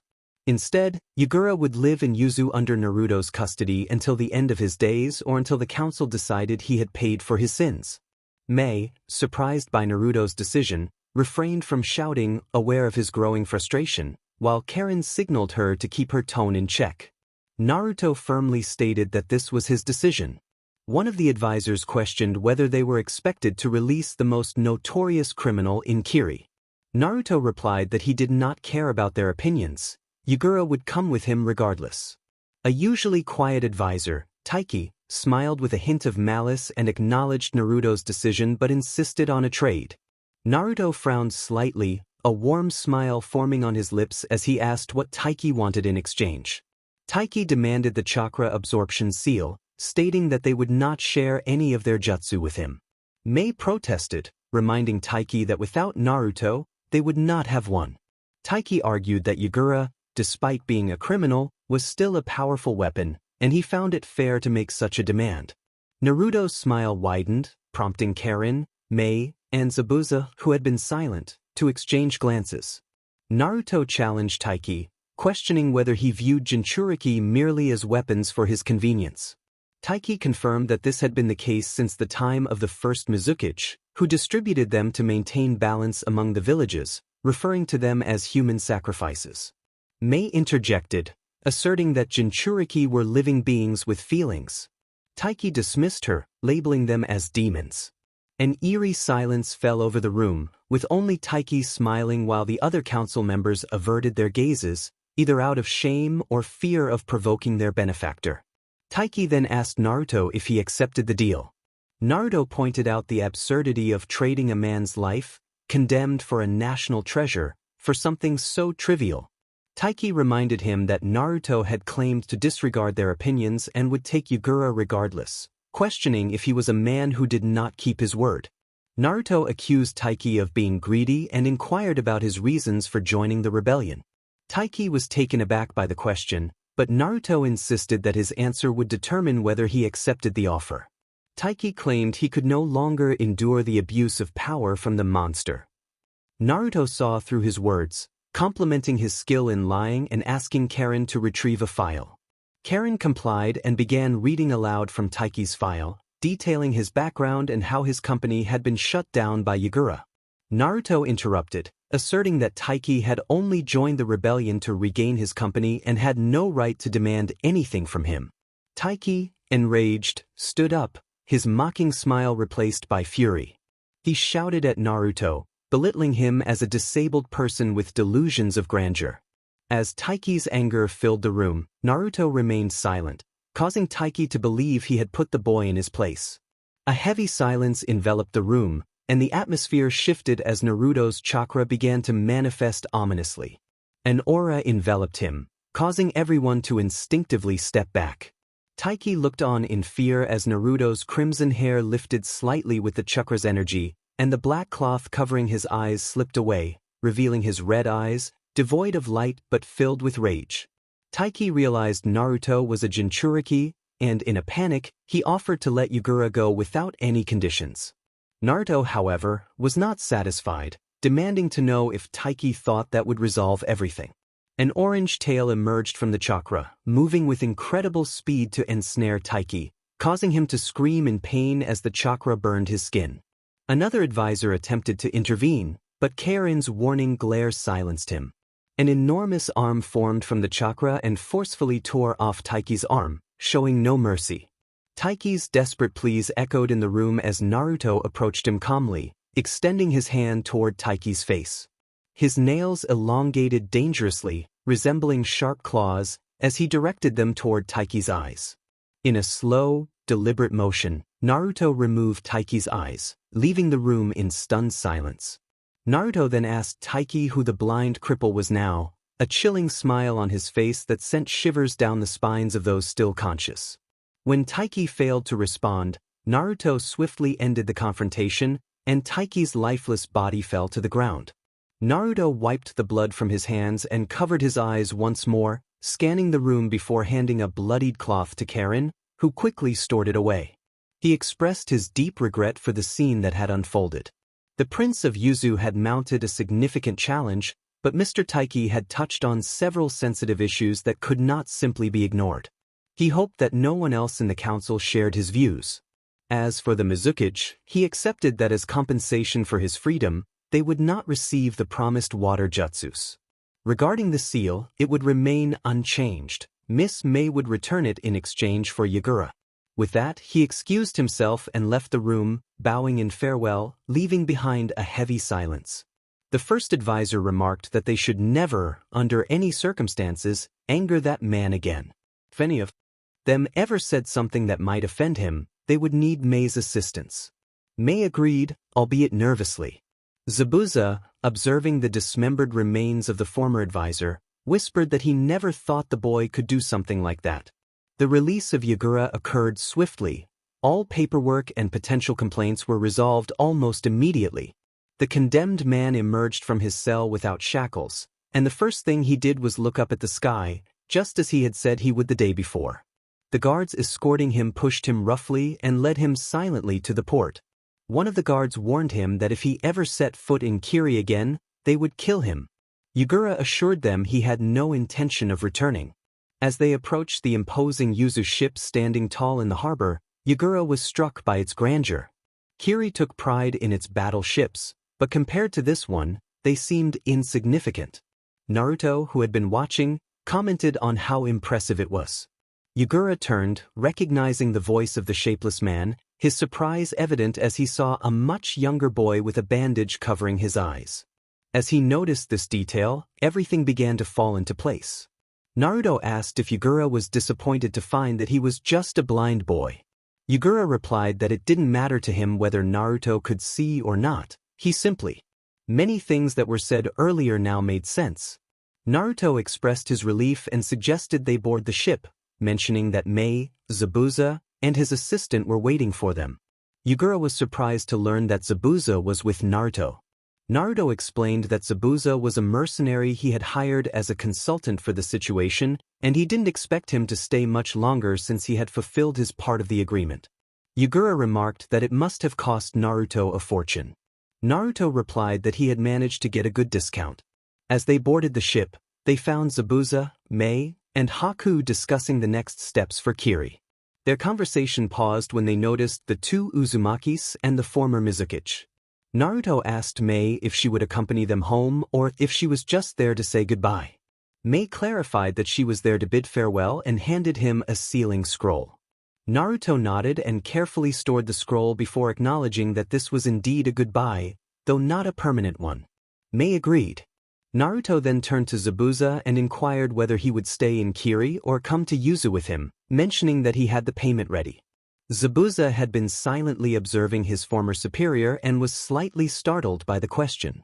He decided to stay in Yuzu for a while, noting that Kiri seemed to be under control and that he was still a renegade from the village. Naruto handed him a substantial check as payment, to which Zabuza commented that the hotel had turned out to be quite expensive. Naruto reminded him that he shouldn't have agreed to accommodations not being included. Curious about Yugura's future, Zabuza asked what would happen to him. Naruto explained that Yugura would now live in Yuzu and stay in the palace, as there were plenty of rooms available. Zabuza frowned, realizing something and expressing his annoyance about having to share a room with Mei. Naruto then asked Kurama to explain, and the fox appeared with a grin that startled Zabuza. Kurama reassured him that he would clarify everything before chasing after the fleeing renegade. Haku, confused by the scene, went after his master to assist against the strange fox. Yugura expressed his happiness at seeing Naruto enjoying himself. Mei described Naruto as a sadistic fool who loved to fight but ultimately a good person. Yugura dismissed the honorific, stating he didn't deserve respect from anyone, especially since Naruto had saved his life. Mei mentioned that she would likely be named the new Mizukichi and hoped for Yugura's support, as he was still her predecessor. Yugura offered to answer any questions she had, confident she would make a great Mizukichi. Mei expressed her desire to prolong the moment but acknowledged that she was needed back on land.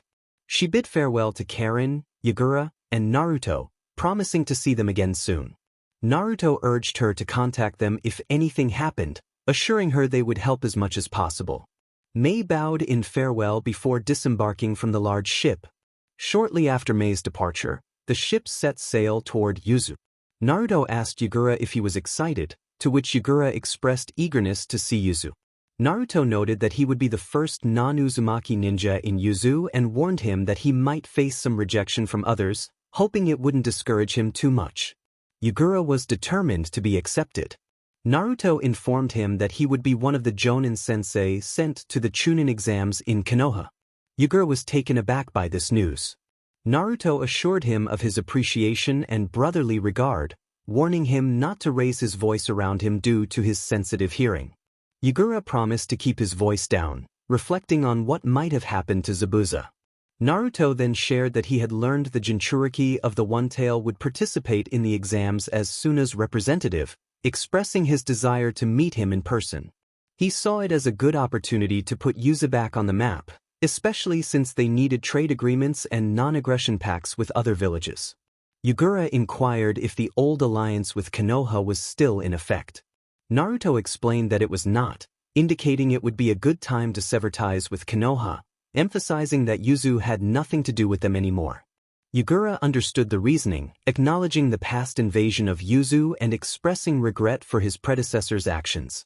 Naruto reassured him that the past was behind them and that while Yuzu was a country that held grudges, they would not declare war on anyone.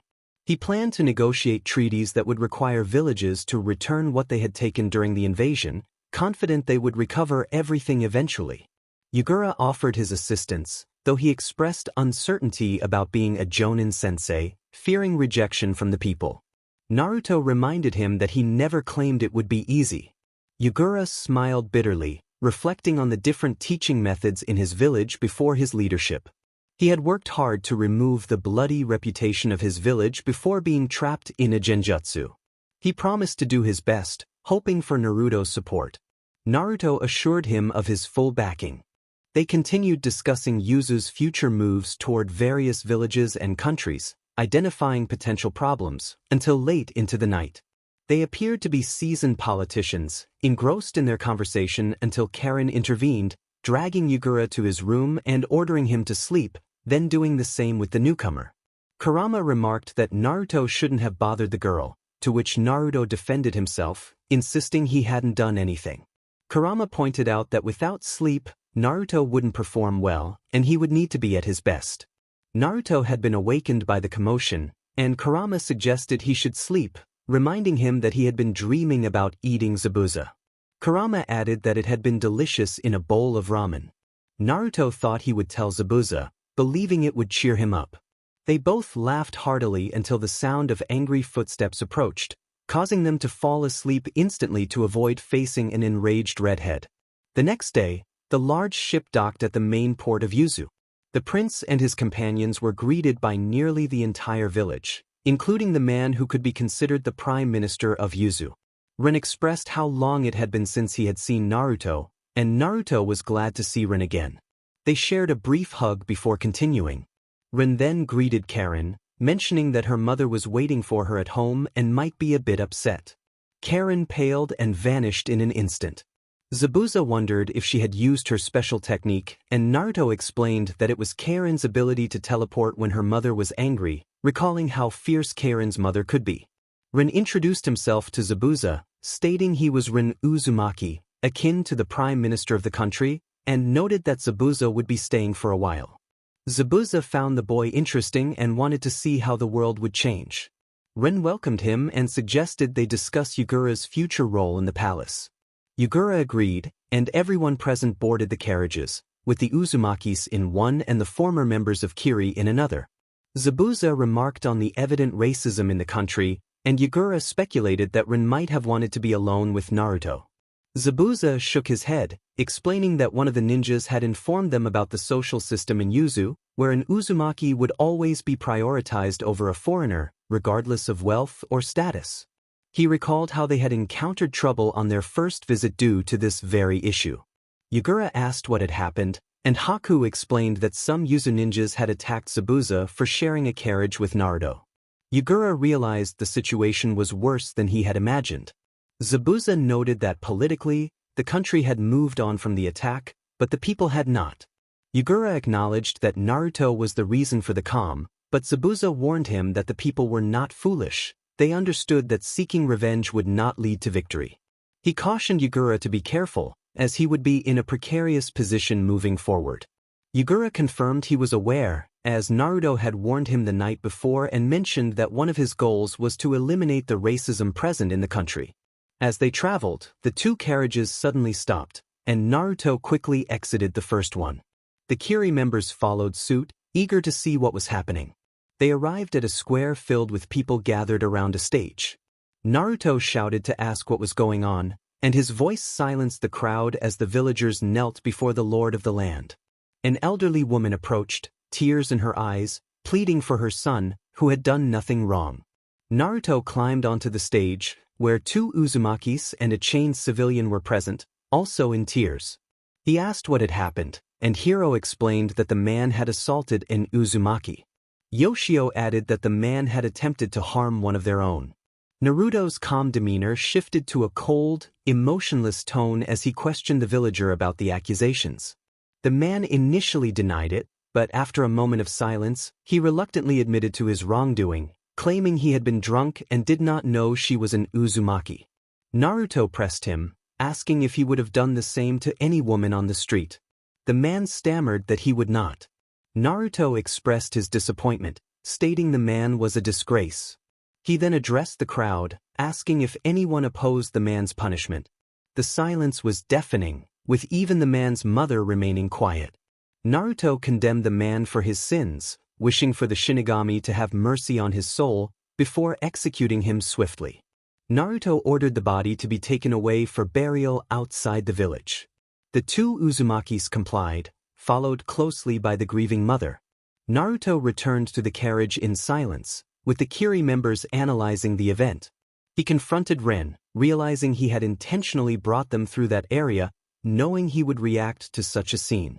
Ren defended his actions, stating he wanted Naruto to see the darkness in those who did not carry the Uzumaki name. Naruto remained silent, ordering the carriage to continue while ignoring Ren's attempts at conversation. Upon arrival, Naruto hurried to his office, joined by the former Kiri ninjas. He declared his determination to eradicate the racism in the country, and those present nodded in agreement. Weeks passed since Yugura officially joined Yuzu. The examiners had not made the test easy, but Yugura had succeeded. Naruto knew that Yugura would face challenges in earning the trust of others, but he believed he would succeed. Today was significant, as a new generation of Uzumakis would join the ninja world after their graduation test. Yugura would take a group of genins under his wing, training them for the upcoming Chunin exam in the following months. Naruto had no doubts about Yugura's abilities as a sensei. His only concern was how the children would fare. Naruto sighed wearily as he contemplated the genin who would be under Yugura's command, reflecting on everything that had transpired in such a short time since his arrival in the country. He glanced down at Kurama, who was peacefully asleep in his lap, and smiled at the thought that Kurama had no responsibilities to keep him awake at night. They were currently traveling in Naruto's personal carriage toward the Ninja Academy, but he couldn't truly appreciate the beauty of his homeland passing by outside. The mere thought saddened him. He could hear the laughter and conversations of his people, yet he could not see them. Despite the advancements in medicine, curing blindness in someone who had been blind since birth remained impossible. The only way he could perceive the world was through Kurama, which felt like wearing uncomfortable contact lenses that drained his chakra and harmed his body. Suddenly, the carriage came to a halt, pulling him from his gloomy thoughts. Karen informed him that they had arrived and that the students were waiting in the conference room for his graduation speech. Naruto, eager to get started, woke Kurama, who grumbled in annoyance before jumping down. The three of them exited the carriage, which Sabuza had deemed ostentatious, and made their way in silence to the conference room.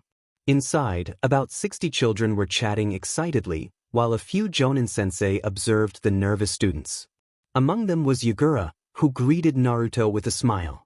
Naruto positioned himself at the center of the stage, patiently waiting for the room to quiet down, which didn't take long. He introduced himself, stating that he was Uzumaki Naruto, the current prince of the land of whirlpools. Although he was not the Uzukage, he hoped to meet their expectations as he welcomed them to the world of ninjas. He reminded them that they had much to learn and that they had all become indispensable members of their country and village. He emphasized that they were all family, proudly carrying the Uzumaki name. He spoke of their village's destruction long ago and acknowledged that many of them likely harbored dreams of avenging their fallen ancestors. However, he urged them not to fall into the trap of vengeance, unlike the vengeful Uchiha or the arrogant Hyuga, nor should they be like the fallen Senju clan. He encouraged the young Uzumakis to remember that their village had risen from the ashes and that they, the new generation, would demonstrate to the world why they had once been the most feared clan in the elemental continent. A strong applause erupted as he stepped back quietly. Karen expressed surprise at Naruto's views on the other clans, to which Naruto responded that he was well aware of all the clans in the ninja world and wished to help those that were isolated. Karen reminded him that Yuzu was a single clan country, belonging solely to the Uzumakis, speaking to him as if he had suggested something unimaginable. Naruto clarified that he meant to offer support and a safe haven for those who might be threatened by larger villages. Karen saw no issue with this kind of assistance, but Naruto noted her cold demeanor, stating that he simply wanted to help clans that had faced similar struggles. Karen agreed, provided there were limits, and then reminded him that he had a meeting with the Uzukage.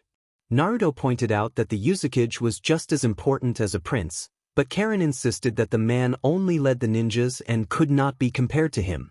Naruto fell silent for the remainder of the journey, not wanting to provoke her further. They traversed seemingly endless hallways, and while it might have seemed trivial, the position of Uzukage also served as the director of the academy, ensuring that someone with sufficient power could resolve any issues that arose. They turned left and finally reached the enormous door adorned with a whirlpool design. Karen opened it without knocking, demonstrating her lack of respect. Naruto sighed at her attitude before entering the large office filled with papers. The owner of the office was scolding Karen for her disrespect, while she regarded him with cold indifference. Naruto greeted the Uzukage, interrupting his lecture on respect. AG, the Uzukage, reassured Naruto that he need not show him such deference, as it was Karen who needed to learn proper etiquette. Naruto inquired about AG's well-being, ignoring the comment about Karen, which would likely lead to a long journey home filled with her complaints about the Uzukage.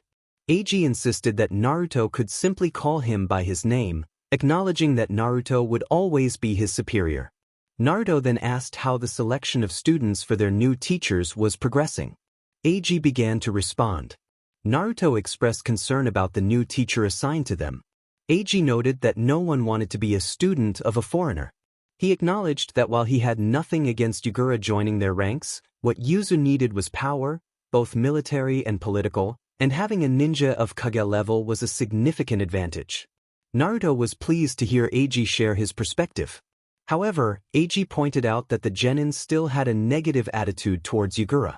Naruto inquired about which students might be willing to accept Yugura.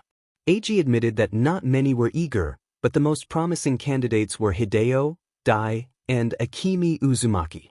He mentioned that they were the most open-minded and strongest Uzumakis of their generation. AG had already received complaints from the parents of these students, insisting that only an Uzumaki could train another Uzumaki. He lamented the volume of complaints he had been discarding all morning. A heavy atmosphere surrounded AG, prompting Naruto to place a comforting hand on his shoulder, ignoring the handkerchief Karen offered him. Naruto looked forward to meeting the students the next day during team selection. AG assured him that they would meet his expectations. Karen then suggested it was time to leave, as they still had many tasks ahead. AG insisted that Naruto had the right to decide whether to stay or go. For a moment, Naruto sensed a spark of Raiton energy as their gazes crossed. Naruto acknowledged Karen's point about having many things to do and said they would see each other the next day.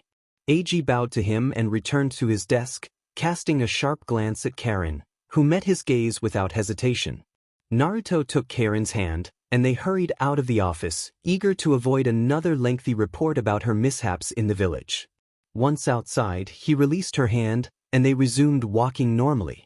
Naruto expressed his confusion about Karen's issue with AG, urging her to resolve it. He reminded her that they were family and should not treat each other poorly. Karen admitted that she felt AG did not deserve his position. When Naruto asked why, she described him as immature and unconcerned, suggesting that someone like him should not lead their ninjas. Naruto inferred that she wanted him to take on that role instead. Karen believed he would be perfect for the position. Naruto explained that he could not handle everything, citing his packed schedule. He reminded her that he was human, not a machine, and that he was a politician and the prince of their country. Managing ninja missions was the last thing he needed. Karen understood but argued that people would respect him more if he took a more active role. Naruto countered that he felt respected enough already and emphasized that his duty was to lead the capital, which was why he was in the village. Karen insisted that ninjas and royalty needed to be united, unlike in other countries. Naruto reassured her that they were already united in their country, being from the same clan. He acknowledged that not all Uzumakis were born to fight and that they had evolved in many ways over the years. He expressed the need for the support of both Uzumakis and trustworthy foreigners to guide them on the right path. Karen questioned whether he considered Zabuza Momochi and his genin trustworthy. Naruto asked if she did not see them as reliable. Karen firmly stated that she did not, pointing out that Zabuza was a mercenary and a killer, making loyalty impossible. She reminded Naruto that he had already betrayed his village, raising doubts about his loyalty to him. Naruto granted Karen permission to take action if she ever sensed betrayal from Zabuza, but he hoped she would remain impartial. Karen expressed her frustration with Zabuza's attitude. She continued to grumble throughout their journey to the royal residence, which was reserved for royalty or important government members. Upon entering and sensing the emptiness, Naruto rushed to the sofa and collapsed onto it, feeling exhausted and hungry. Karen announced that she would prepare something to eat for everyone while he rested. When Naruto offered to help, she reminded him of the last time he assisted her, which resulted in a kitchen disaster. He insisted it was unintentional, but she told him to relax on the sofa while she took care of things. Despite the previous mishap, Naruto appreciated her independence and reflected on how much he relied on her. Kurama, his inner voice, commented on the nature of love, suggesting that Naruto and Karen were meant for each other. Naruto dismissed the idea, noting that politically he needed to marry someone from another country to strengthen alliances. Kurama argued that love was essential and warned him that other leaders would approach him with ulterior motives regarding their daughters. He reminded Naruto that Karen would make the best partner, as he had already considered.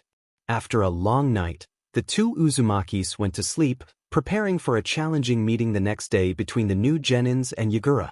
As the meeting commenced, complaints from the genins surfaced almost immediately, with at least two demanding a new teacher. Despite Yagura's repeated refusals, they reluctantly agreed to hear what the former Mizukage had to say. Yagura addressed the group, asserting that despite their complaints, he was responsible for their future and promised to make them strong as a Jinchuriki. He aimed to show the world that Yuzu was not a fallen village. Dai interjected, reminding Yagura that their tutors had taught them that only an Uzumaki could teach another Uzumaki.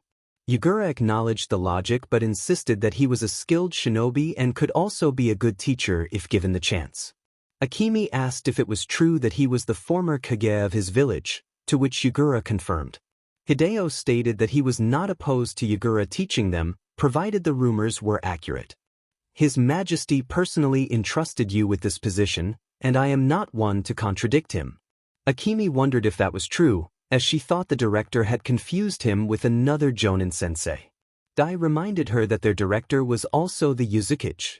Akemi insisted that this did not change the fact that he was foolish. Dai simply acknowledged her statement. Yagura urged everyone to focus, mentioning that Naruto would arrive soon and he didn't want to see a group of genins ignoring their own teacher. Hideo expressed his surprise at the thought of Naruto-sama coming and questioned why he was visiting. Yagura explained that Naruto had personally assigned him this position, indicating his interest in their team dynamics.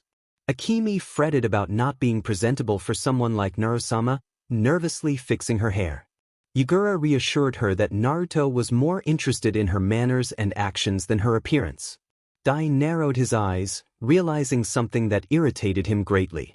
He questioned why Akemi did not use sama when referring to their prince. Their new companions looked at Dai in surprise before turning to their sensei, expecting an explanation.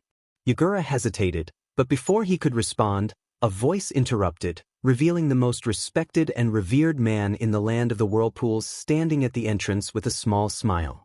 The three Uzumakis quickly recovered from their shock and knelt before this imposing figure. Naruto asked Dai if he was against his wishes. Dai quickly stated that he was not. Naruto then suggested that Dai owed an apology to his new sensei for being disrespectful. Dai agreed wholeheartedly, humbly asking Yagura-sensei to accept his apologies. A large bead of sweat appeared on Yagura's neck before he nodded in response. Naruto noted that since they had not attempted to harm their new sensei, this first meeting could be considered a success. Yagura agreed. Naruto then inquired about their names and ninja specialties. Dai introduced himself as Uzumaki Dai, specializing in kenjutsu and water-style jutsu. Naruto acknowledged him as a true Uzumaki but encouraged him to explore beyond those skills, suggesting that new generations should be more experimental. Dai expressed regret, stating he had not discovered any other talents. Naruto found this somewhat disappointing but emphasized that it was still important, encouraging Dai to continue as he was. Dai felt a wave of sadness wash over him, realizing that the person he admired most was disappointed in his abilities. Naruto turned to Akemi, asking for her introduction. She introduced herself as Uzumaki Akemi, specializing in medical jutsu and sealing techniques, while also expressing her love for archery. Naruto was surprised that she preferred a bow over shurikens and kunais. Akemi lowered her head, embarrassed by her unconventional choice, but explained that she had good aim and believed it was the perfect weapon for her. Naruto respected her decision and looked forward to seeing her results. Akemi felt a surge of joy and nodded with determination. Finally, Naruto turned to the last member of the group. Hideo introduced himself as Uzumaki Hideo, specializing in sealing techniques and ink jutsu. Naruto asked about the ink jutsu, and Hideo explained that they were made from a special ink that reacted to chakra, allowing him to create anything from dogs to giant hawks, depending on his chakra level and drawing skill. Naruto found this ability intriguing and expressed his hopes for Hideo's future contributions. Hideo smiled at the compliment, grateful for the praise. Yugura observed his new genins, particularly Dai, who was clenching his fists tightly while keeping his head down, clearly affected by their leader's words. Naruto then continued, ready to guide them further. In a serious tone, Yugura expressed his expectations for the new genins of Yugura, hoping they would see him as their teacher rather than a stranger. All the genins nodded in agreement. Naruto mentioned he had received a rather peculiar letter and would await news of their progress before departing as swiftly as he had arrived, leaving the room in a heavy silence for a few moments. Hideo remarked on how incredible the experience had been, while Akemi shared her surprise at receiving praise for her weapon, having expected anger instead. Hideo admitted he had thought similarly. The excitement between the genins was palpable as they discussed the recent events, but Dai turned slowly, tears barely contained as he looked at his new sensei. He requested Yugura to teach him something that would make Naruto proud. Yugura asked if that meant Dai accepted him as a teacher, to which Dai affirmed. Yugura then turned to the other two genins, who exchanged glances before smiling and nodding happily. Yugura declared that he, Yugura Karatachi, was now the new sensei of Team. After this announcement, Team 8 engaged in lively conversation until late into the night, eventually parting ways to prepare for training the next day. Meanwhile, the current Prince of Yuzu was in his room back in the capital, ensuring everything was in order for his upcoming trip to Konoha in just a few months. Normally, a daimyo would not attend the Chunin exams, but the daimyo of the Land of Fire had sent a letter requesting his presence alongside the Yuzukage, suggesting it would be a good way to initiate trade and military treaties between their nations. Typically, a flourishing country like Yuzu would have responded immediately, but Naruto delayed his reply to show his disinterest in the treaties, although he did confirm he would attend the exams. This might have angered a titan like the Land of Fire, but the daimyo understood the strained relationship between the Land of Whirlpools and his own village, so he let it slide, despite the complaints from his advisors who deemed it disrespectful. Karen was told by Naruto to rest, as they had been working all day. After she left, Naruto sighed wearily. Kurama advised him to get some rest, but Naruto expressed his inability to do so, feeling no enthusiasm for attending the exams and witnessing the hypocrisy involved. Kurama reminded him that he needed to speak with an Uzumaki, referring to Menma. Naruto was surprised by Menma's demeanor, having expected arrogance but finding him to be quite normal. Kurama noted that Naruto also had a younger sister, but Naruto clarified that she was not truly his sister, as she only shared the Namikaze bloodline, having been born after the fourth Hokage and Kushina had left the Uzumaki clan. Kurama suggested that upon seeing her, Naruto might feel a fraternal instinct similar to what he felt for Menma. However, Naruto insisted that he had only spoken to Menma to hurt the fourth Hokage and Kushina, showing indifference towards the boy's actions. Kurama countered that Naruto cared about everything related to his clan. Naruto reminded Kurama that he was also an Uzumaki, to which Kurama retorted that he was an Otsutsuki, not an Uzumaki. Naruto argued that they all came from that clan, so in a way, Kurama was also part of it. Kurama allowed him to think that way but urged him to sleep. The next day, a long and tedious meeting awaited Naruto due to the daimyo's invitation. Despite having met previously, it seemed the Prime Minister was not satisfied with just one meeting and had organized another. Karen dragged Naruto to the meeting, where his discomfort quickly became apparent. Ren inquired if something was wrong, to which Naruto questioned the purpose of yet another gathering. Ren noted that he seemed to have had a poor night's sleep. Naruto, feeling irritable, declined Ren's offer of pills and urged him to get to the point. Ren explained that their ninjas had discovered Suna's plan to betray Konoha and invade it alongside a new ninja village. Murmurs filled the room as Naruto sipped his tea, seemingly unfazed. Ren insisted that Yuzu needed to decide whether to support Konoha or assist Suna in the invasion. Fudo proposed aiding Suna, arguing that Konoha should pay for their past actions. Goro countered that not showing any support would jeopardize future alliances. The room divided as Ren suggested a vote on the matter. Half of the council raised their hands to support Suna, while the other half voted for Konoha, resulting in a tie. Ren turned to Naruto for his opinion. Naruto stated that Suna did not interest him and he was indifferent to their self-destruction, but they would not do anything to harm themselves. The only aspect of Suna that piqued his interest was their Jinchuriki, and he planned to invite them to Yuzu once Suna's plans were set in motion. Ren questioned whether the Jinchuriki would accept such an invitation, given that their father was the Kazekage. Naruto decided he would visit Suna before the Chunin exams to assess whether the Jinchuriki was worthy of their assistance, asking if anyone had objections. No one dared to contradict him. Ren raised the possibility that if the Jinchuriki refused, they would release the Biju within. Ren remarked on the cruelty of such a decision, to which Naruto replied that he had never claimed to be merciful. As the narrative continued, several carriages moved across the dunes of the Land of Wind, heading toward Suna, one of the 5 main villages. This group had come from the capital after meeting with the daimyo regarding trade agreements. The daimyo of the Land of Wind was eager to inform his kage about the upcoming visit, ensuring they were making the right choice in selecting a military and commercial ally. It was no secret that the Uzumakis possessed great strength and that their lands were rich in chakra-conducting metal mines.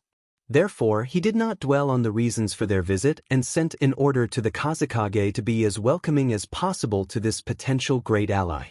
The letter also contained a stern warning should the prince of that country be offended. The convoy bearing the symbol of Yuzu took only 2 days to traverse the desert and arrive at Sunagakure, where they were greeted at the gates by the Kazekage and his 2 eldest children. Contrary to the Kazekage's expectations, a boy around 15 years old, with a cloth covering his eyes, stepped out of the carriage, accompanied by a girl of the same age, also with red hair. From another carriage emerged a man whom the Kazekage recognized as a rogue from the hidden mist, along with a youth whose gender was difficult to determine. The Kazekage welcomed the prince, expressing his gratitude for the warm reception. The prince introduced himself as Uzumaki Naruto, the current prince of the Land of Whirlpools, and expressed his eagerness to see the village. He introduced his assistant, Karen Uzumaki, and his 2 companions, Zabuza Momochi and Hakuyuki, describing them as his advisors and bodyguards, hoping this would not be an issue. The Kazekage was surprised to see the infamous bloody demon accompanying Naruto and suggested they move to a cooler place to talk. Naruto agreed and inquired about the Kazekage's children. The Kazekage introduced his eldest daughter, Temari, and his other son, Kankuro, both of whom bowed respectfully to their guest. Naruto noted that he had been told by Kakeru that the Kazekage had 3 children, causing the siblings and their father to tense up at the mention. The Kazekage explained that his youngest son, Gaara, preferred to avoid such gatherings and had chosen not to attend. Naruto expressed his understanding, admitting that he also disliked formalities but would love to meet Gaara, as his country did not have any Jinchuriki, and he was curious about them. The group proceeded to a meeting room reserved for important guests, drawing whispers from the villagers as they passed. Naruto remarked on the curiosity he seemed to evoke among them. The Kazekage noted that it was uncommon for a prince from another country to visit, especially one who was blind. Naruto acknowledged the word he had heard from the villagers since his arrival, admitting that while it did not anger him, it was somewhat irritating. He had expected a ninja village to have inhabitants who were more understanding. Raza apologized, though his smile was forced. Naruto noted the lack of respect in Raza's demeanor, realizing that in politics, feigned ignorance often wielded more power than open knowledge. Once inside the meeting room, both leaders took their seats at opposite ends of the table, and tea was served to the guests from Yuzu. Raza, with a cold tone, asked Naruto the reason for his visit, surprising his children. Naruto responded, pointing out the lack of respect he was receiving from the Kazekage. Raza dismissed the notion, stating he wouldn't flatter Naruto just because their daimyo said so. Naruto expressed his surprise at Raza's attitude, insisting he had not disrespected him. Raza declared he only respected those in similar positions, meaning other Kages, not children who thought too highly of themselves. Naruto reminded Raza that his country also had a shinobi village. Raza retorted that it was a village in ruins. This remark irritated Naruto, who warned Raza that it would not be wise to continue provoking him, hinting at the consequences of informing the daimyo about Raza's attitude. Raza shrugged off the threat, claiming he didn't care about the daimyo, who would soon be removed from power. He expressed skepticism about Naruto's true intentions, refusing to believe in the sincerity of his visit. Naruto clarified that he was there to discuss the possibility of a commercial and military alliance between their countries, insisting he was not pretending. Raza, with a proud and somewhat mocking smile, remarked that he had learned that politicians often had ulterior motives and would not allow a young, injured boy to play games with him and his village. Tension filled the room after Raza's insult, and his bodyguards began to exude a menacing aura. However, it was Raza's red-haired assistant who seemed most ready to strike, her intensity palpable. In contrast, Naruto simply took a sip of his tea, noting with displeasure that it was cold, and remarked that he had expected more intelligence from the Kazekage, suggesting that a leader of a fallen village should be less. The atmosphere in the room shifted as the Kazekage, visibly angered, glared at the visitors. His two sons exchanged fearful glances, aware of their father's notorious temper. Raza expressed his frustration, questioning the implications of their conversation. Naruto pointed out the evident lack of resources in Suna, noting that the daimyo was hiring Konoha ninjas instead of his own. He observed the state of the village, with its dilapidated streets and numerous closed shops, and mentioned the whispers of the villagers hoping his presence would help attract funds from the daimyo. Raza's forehead twitched with irritation as he listened to Naruto's calm assessment. The tension in the room escalated when Naruto challenged Raza's authority, asking whether he would act wisely or foolishly. Raza took a deep breath, attempting to regain his composure, and acknowledged the truth in Naruto's words, albeit reluctantly. He agreed to arrange a meeting with Gaara, the Jinchuriki, before they could proceed further. As Raza left the room, clearly agitated, Temari mustered the courage to speak up and invited Naruto to tour the village. The day passed with Naruto and the two siblings exploring Suna, answering questions about the village. When night fell, Gaara arrived at the meeting place, introducing himself as the Kazekage's son. Naruto expressed his desire to understand what it meant to be a Jinchuriki. Gaara revealed that the villagers feared him, to which Naruto responded that fear often stems from the unknown. He noted that Gaara seemed to share his father's impatience, to which Gaara retorted that Raza was not his true father. Naruto empathized, sharing his own painful past of abandonment. The conversation took a darker turn when Gaara's inner voice urged him to attack. In a moment of chaos, Naruto defended himself with a sword he always carried. He called upon Kurama, his own inner beast, to intervene. The nine-tailed fox emerged, overpowering Gaara's defenses and leaving him momentarily dazed. Naruto seized the opportunity to reach out to Gaara, emphasizing their shared struggles as Jinchuriki. He urged Gaara not to let his Biju control his life and destiny, reminding him that they had both endured hardships that no one should have to face. For the first time, Gaara felt a flicker of hope as Naruto's words resonated with him, silencing the voice in his head. As Naruto prepared to leave, he informed Gaara that they would meet again at the Chunin exams, where Gaara would have to decide whether to join him or remain with his village. After this encounter, the two Jinchuriki parted ways, with Naruto returning to his homeland while Gaara remained in confusion. In the following days, Naruto traveled back to his village and visited a training field where the genin of Yagura were practicing. He took a moment to speak with Yagura about their readiness for the upcoming exams, confident that they would be prepared in time. Meanwhile, Konoha was on edge with only 2 days left until the Chunin exams, where Naruto would compete alongside the ninjas of Yuzu. Rumors circulated in the village about the Uzumaki's disdain for outsiders, and the last thing Konoha wanted was to create another enemy, as many villagers feared the possibility of a new war looming on the horizon. In the regions of Kumo and Iwa, the echoes of past battles lingered. The village elders, who still remembered the harshness of war, prayed that the rumors were false, for they recalled the power of the Uzumaki clan, unlike the younger generation who seemed indifferent to the past. A couple of shinobi teams adorned with the Yuzu emblem approached the gates of Konoha, where the vigilant ninjas were diligently performing their duties after receiving a stern reprimand from their Hokage for their napping during work hours. Izumo noticed the approaching figures and remarked that they were indeed from Yuzu. Kotetsu quickly instructed him to send an umbu to inform the Hokage. Izumo signaled to one of the hidden umbu operatives, who swiftly departed to relay the message. The Yuzu team arrived at the gate, where Yagura initiated the conversation, sensing the reluctance of his fellow senseis. Yagura introduced himself as the Jonin sensei of Team 8 from Yuzu, accompanied by his fellow instructors, Sora and Yu Uzumaki. The two Uzumaki only offered a curt bow, which left the Konoha ninjas feeling uneasy. Yagura quickly mentioned that they were there for the Chunin exams to break the awkward silence. Kotetsu invited them to follow him to meet their Hokage, who was likely expecting them. Yagura expressed their apologies for any inconvenience. Throughout the journey, none of the Uzumaki spoke. They observed the curious villagers with cold expressions.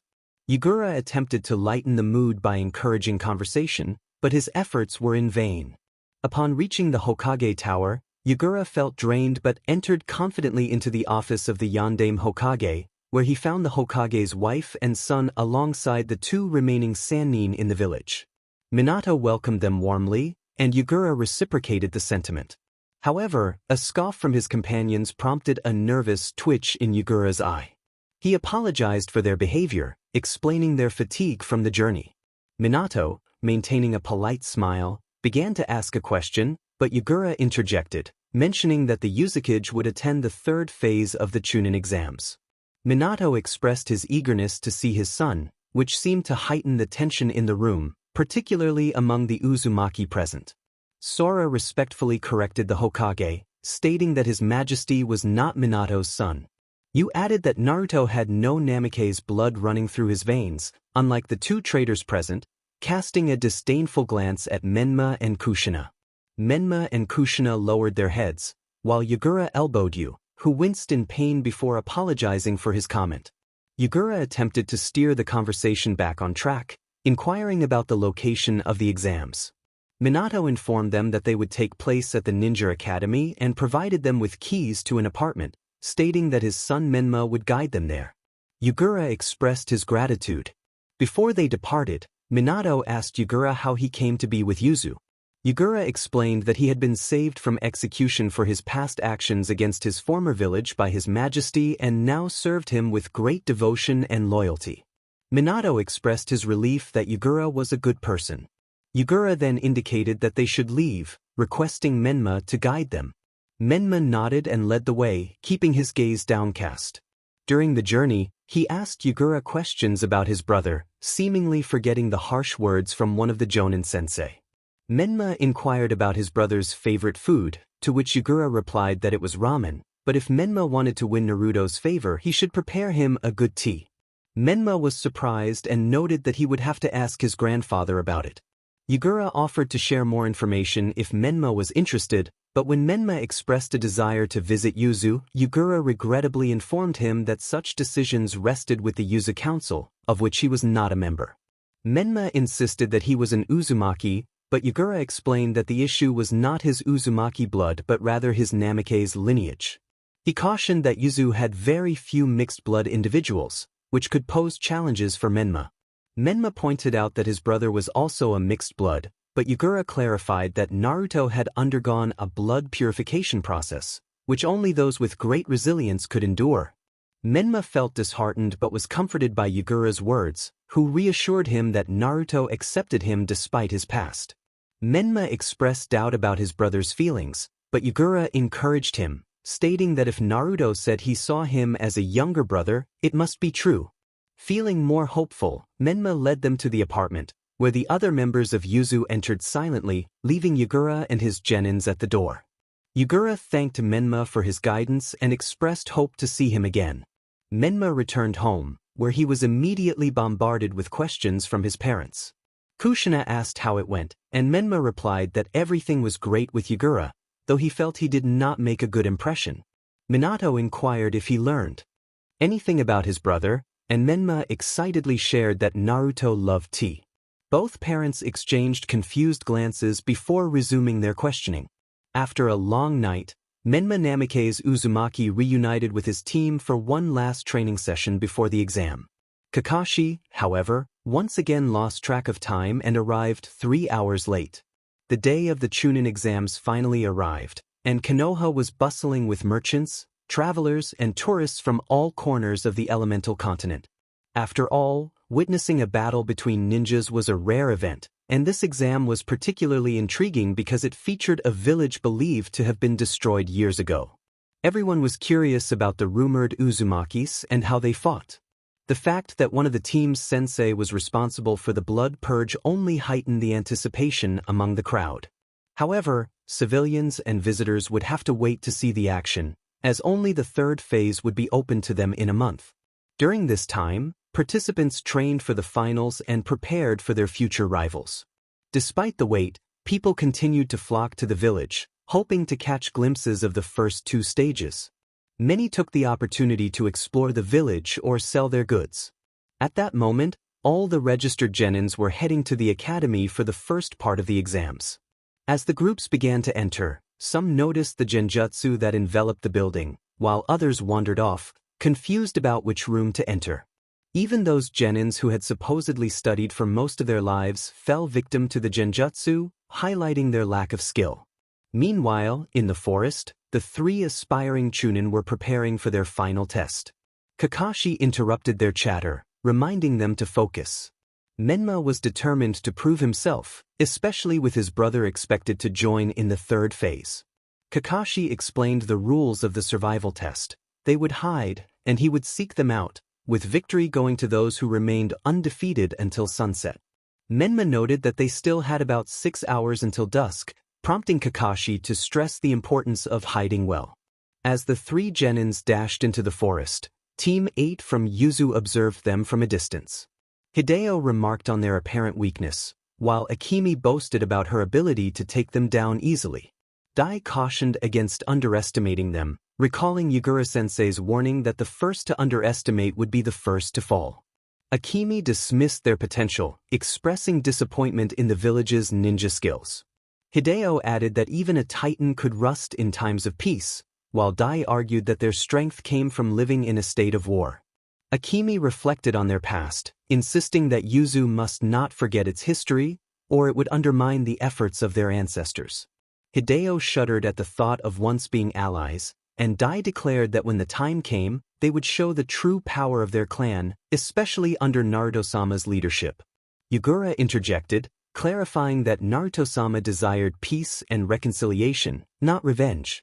Hideo countered that the village had caused much suffering to their leader, and they would ensure they felt the consequences. Yagura acknowledged that no one escapes their sins entirely, but Akemi pointed out that he seemed to have done so. Yagura explained that there are many forms of penance, and some fates are worse than death. Dai insisted that Konoha deserved punishment, but Yagura urged them to abandon thoughts of vengeance and suggested they go eat at a good restaurant, knowing they must be hungry. The prospect of ramen excited the group, and Yagura led them to a ramen stand recommended by the Prince of Yuzu. Upon arriving at the small ramen shop, the genins were surprised by its appearance. Akemi wondered if Naruto-sama had liked this place, and Dai echoed her sentiments. Yagura reminded them not to judge by appearances, sharing that Naruto had eaten there as a child when he had nothing. Ayam, the shop owner, recognized the name and reminisced about Naruto-kun, expressing hope for his well-being. Dai requested they be served the same ramen Naruto used to order, and I quickly prepared 4 bowls of miso ramen. As the steaming bowls arrived, the aroma filled the air, making the Yuzu ninjas' mouths water.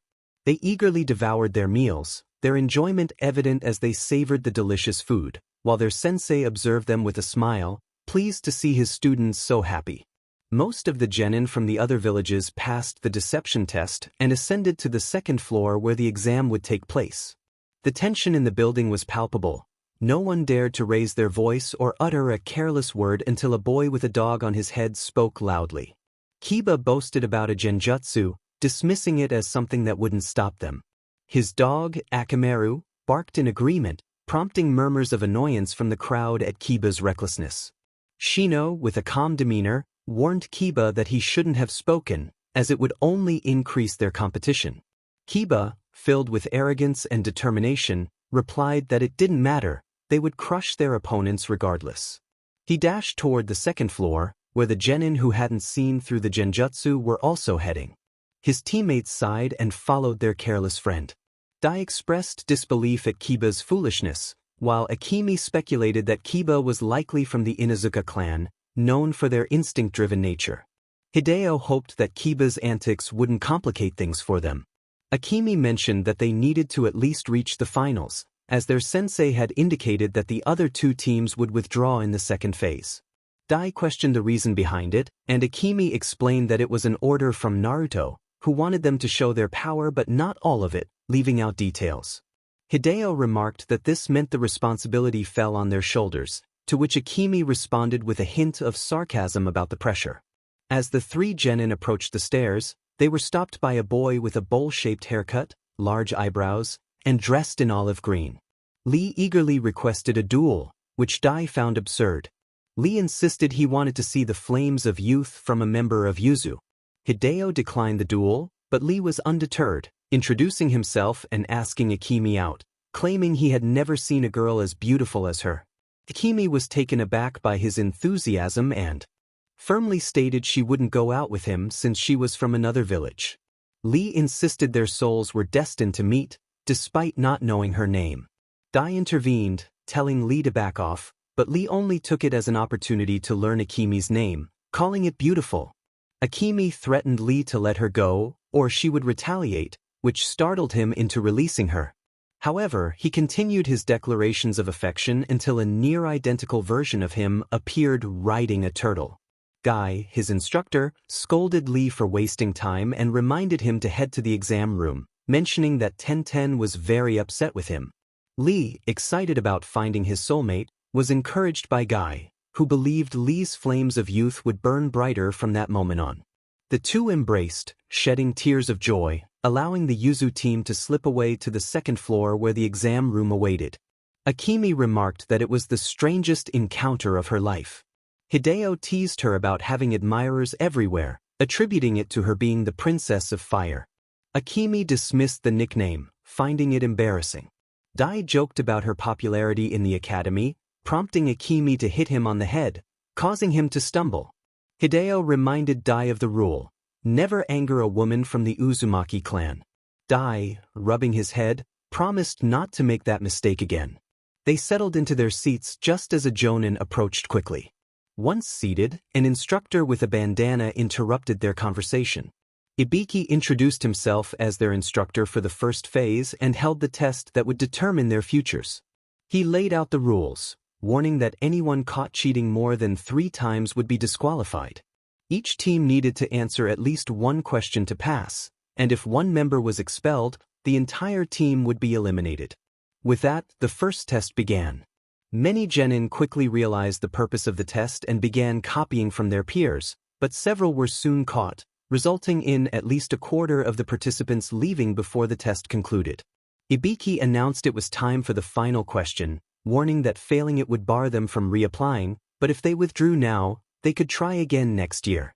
Several students raised their hands and left quietly, further reducing the number of participants in the room. Ibiki pressed for anyone else to leave, but no one moved. He declared that those who remained had passed, causing an uproar in the class filled with complaints.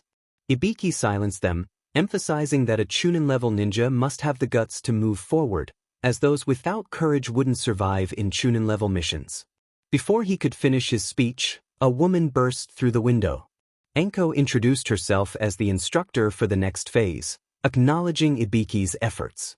Ibiki reprimanded Anko for her entrance, but she dismissed him, informing the genin that they would meet her in the Forest of Death for the next phase and warned them not to keep her waiting. The genin who passed the first test made their way to the Forest of Death, where Anko awaited them, casually eating dango.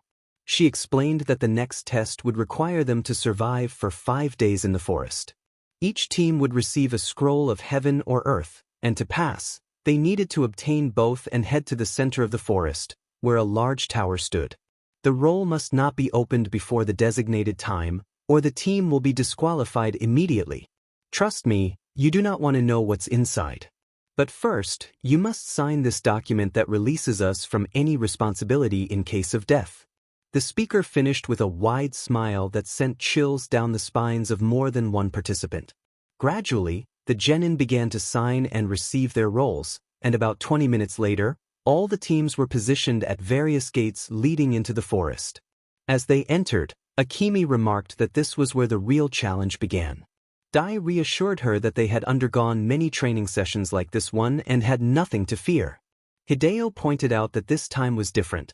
They were in a foreign village, in an unfamiliar forest, facing enemies with unknown abilities, urging Dai not to slack off. Dai acknowledged this, and the 3 Uzumakis quickly entered the forest upon hearing the starting signal. They agreed that they needed to reach the center as soon as possible, where they would find a secure earth roll. Hideo emphasized the importance of being stealthy, as the element of surprise was vital in such situations. Akemi reminded them to stay alert for potential ambushes and asked Hideo, the best sensor in the group, to notify them if he sensed anyone nearby. Hideo confirmed he would. During the first day of the exam, confrontations between teams were minimal, and the Uzumakis managed to cover more than half the distance to the tower. As night approached, Hideo sensed several presences nearby but noted they did not seem hostile. Akemi suggested they set up camp, and the team quickly got to work. Hideo went to gather firewood, Dai set traps, and Akemi prepared the tents and dinner. After their meal, Akemi, an expert archer, climbed a tree to conceal her presence and keep watch for any enemies while the 2 boys entered their tents to sleep. For most of the night, nothing significant occurred until a group of genin approached the camp stealthily. They were met with an arrow that struck the first genin in the head, taking him out instantly. His companion was too slow to react and was hit in the chest, also falling lifelessly. The last genin, struck in the arm, panicked and ran, but the paralyzing poison took effect quickly, causing him to collapse with a thud. Akemi observed the scene, noting the intruders. She approached the last genin, who was trembling in fear. She asked from where he was. He replied that he was from Taki, the hidden village among the waterfall, which Akemi dismissed as inferior and without a future. When he pleaded for his life, offering their role in exchange, she asked what kind of role they had. Upon learning it was a sky role, she deemed it useless. Despite his desperate pleas, she explained that it was not personal but a matter of self-defense. With no hesitation, she used her hunting knife, decorated with swirling patterns, to end his life swiftly. She collected the sky roll and retrieved her arrows from the still warm bodies of the other genin before returning to camp, waking Hideo before crawling into her tent to sleep. The sun rose, the Yuzu team quickly packed up and resumed their journey. Akemi confessed to having obtained a sky roll the previous day, feeling somewhat down about it. Dai reassured her that they would find an earth roll soon. Hideo remarked that he could smell blood in the air, to which Akemi responded that it had been quick and painless for their victims, who had been too slow. Hideo suggested that perhaps Akemi was just too fast. She explained that she had been hunting since she was 6, and for her, shooting was as natural as breathing. Dai shared that his father took him to his favorite restaurant instead of the forest for hunting. Akemi mentioned that her mother participated too, and those moments were family time. She resolved to suggest it when they returned home, hoping it would lift their spirits. Hideo then warned them of several presences ahead, urging them to stay alert. The three genin from Yuzu watched as another team fought against a genin from the grass village. It was clear who was stronger, and in a moment of logic, the Uchiha genin threw his earth roll at the enemy ninja, who merely smiled mockingly and continued attacking, surprising the Konoha team. Akemi sensed a familiar chakra, likening it to a serpent, recalling that Karen had spoken of someone like that. Hideo identified it as the man who had kidnapped her as a child and used her in experiments until she was rescued by clan members. They all recalled the name Orochimaru simultaneously, remembering the monster who had caused so much pain to one of their own.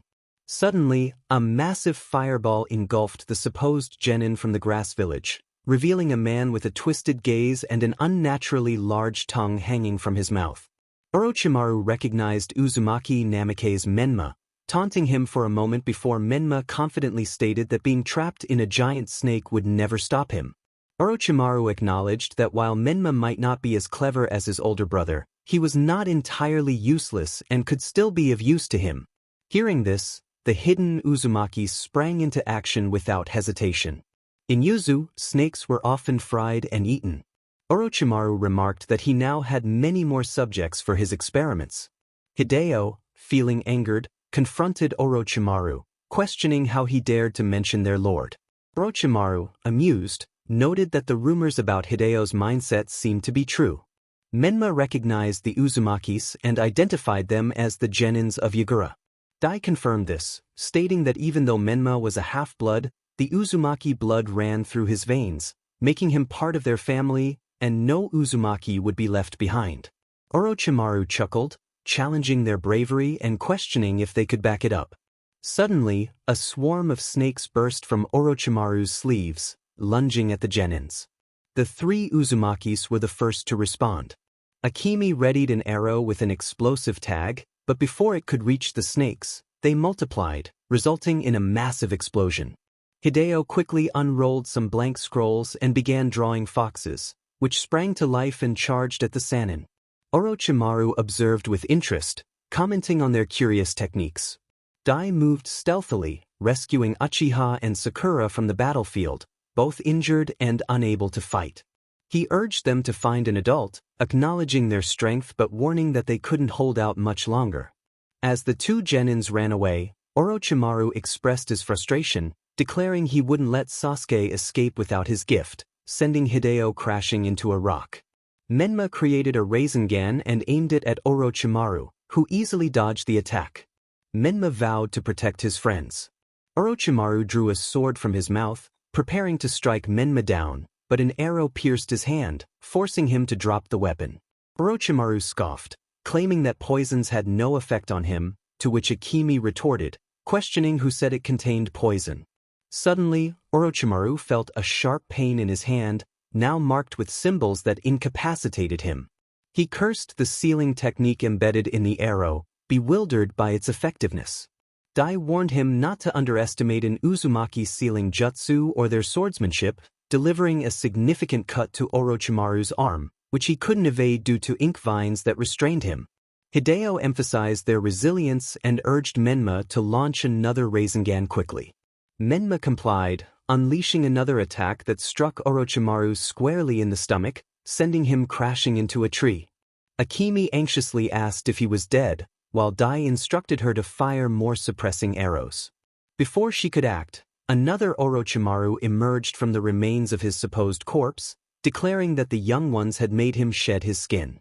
Hideo summoned more ink foxes, but Orochimaru crushed them effortlessly. Hideo insisted they only needed to hold him off until the Jonin arrived.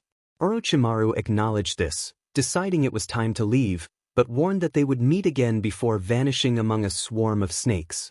Exhausted, Akemi sat on the ground, noting that the sealing arrows drained her chakra rapidly. She swore she would never hunt a snake again. Hideo reminded her that there were many in Yuzu and someone had to keep them in check. Dai checked on Menma, asking if he was all right. Menma confirmed he had not sustained any serious injuries, thanks to them. Akemi offered to use medical ninjutsu to heal their wounds. After she treated everyone and they received permission from the adults to continue the exam, both teams resumed their journey. Sakura expressed gratitude for their rescue, to which Akemi replied that it was clear they needed help. Sasuke insisted they could have managed on their own, prompting Hideo to tease him about being a half-blood. Dai suggested they split up, noting they still needed to find a scroll of earth. Menma informed them that they had 2 earth scrolls and offered one to his teammates. As a gesture of gratitude, Akemi asked Menma when he planned to go to Yuzu and undergo the blood purification ritual. Menma was taken aback, questioning the need for purification. Hideo explained that it was a necessary ritual for all half-bloods who wished to be recognized as Uzumakis, mentioning that Naruto had undergone it as well. Menma expressed his reluctance, stating he couldn't abandon his identity as a Namikaze. Dai then remarked that it seemed Menma was just another foreigner. Sakura questioned Hideo's intense dislike for foreigners, to which he replied that trust was hard to come by when it came to those outside their family, especially considering their ancestors had suffered at the hands of others. Sasuke chimed in, suggesting that even family could not always be trusted. Akemi pointed out that Sasuke's clan had faced an inevitable tragedy. Hideo elaborated that the Uchiha clan was doomed since the time of Madara Uchiha, provoking Sasuke to angrily deny Hideo's claims. Dai, however, insisted that they were well informed about other clans, including the Uchiha, and that Naruto was an expert on clan histories. Akemi dismissed their conversation, stating they would find their own way.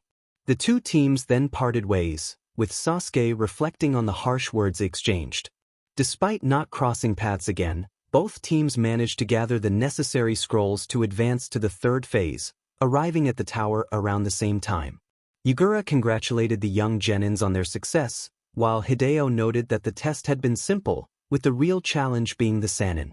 Yugura reassured them that measures were being taken to deal with the threat of the snake. The genin smiled, aware of the upcoming challenges in the 3rd phase and the plans of their leader. Yugura suggested they rest, to which Akemi announced her intention to sleep due to her chakra depletion. Hideo remarked on the need to find a way to conserve chakra, and Dai proposed that perhaps their leader could assist them. Akemi rejected the idea, not wanting to trouble him, while Hideo insisted it was worth a try. Akemi retorted that she would rather maintain her dignity. The genins were surprised to learn about the preliminary rounds due to an excess of participants, with some teams withdrawing without even facing rivals, including 2 teams from Yuzu. Kiba called them cowards, prompting Hideo to retort that someone like him didn't deserve to breathe the same air.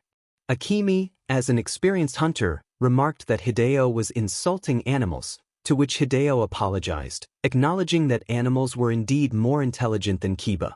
Their sensei intervened, scolding both Uzumakis before apologizing, similar to the Inuzuka sensei.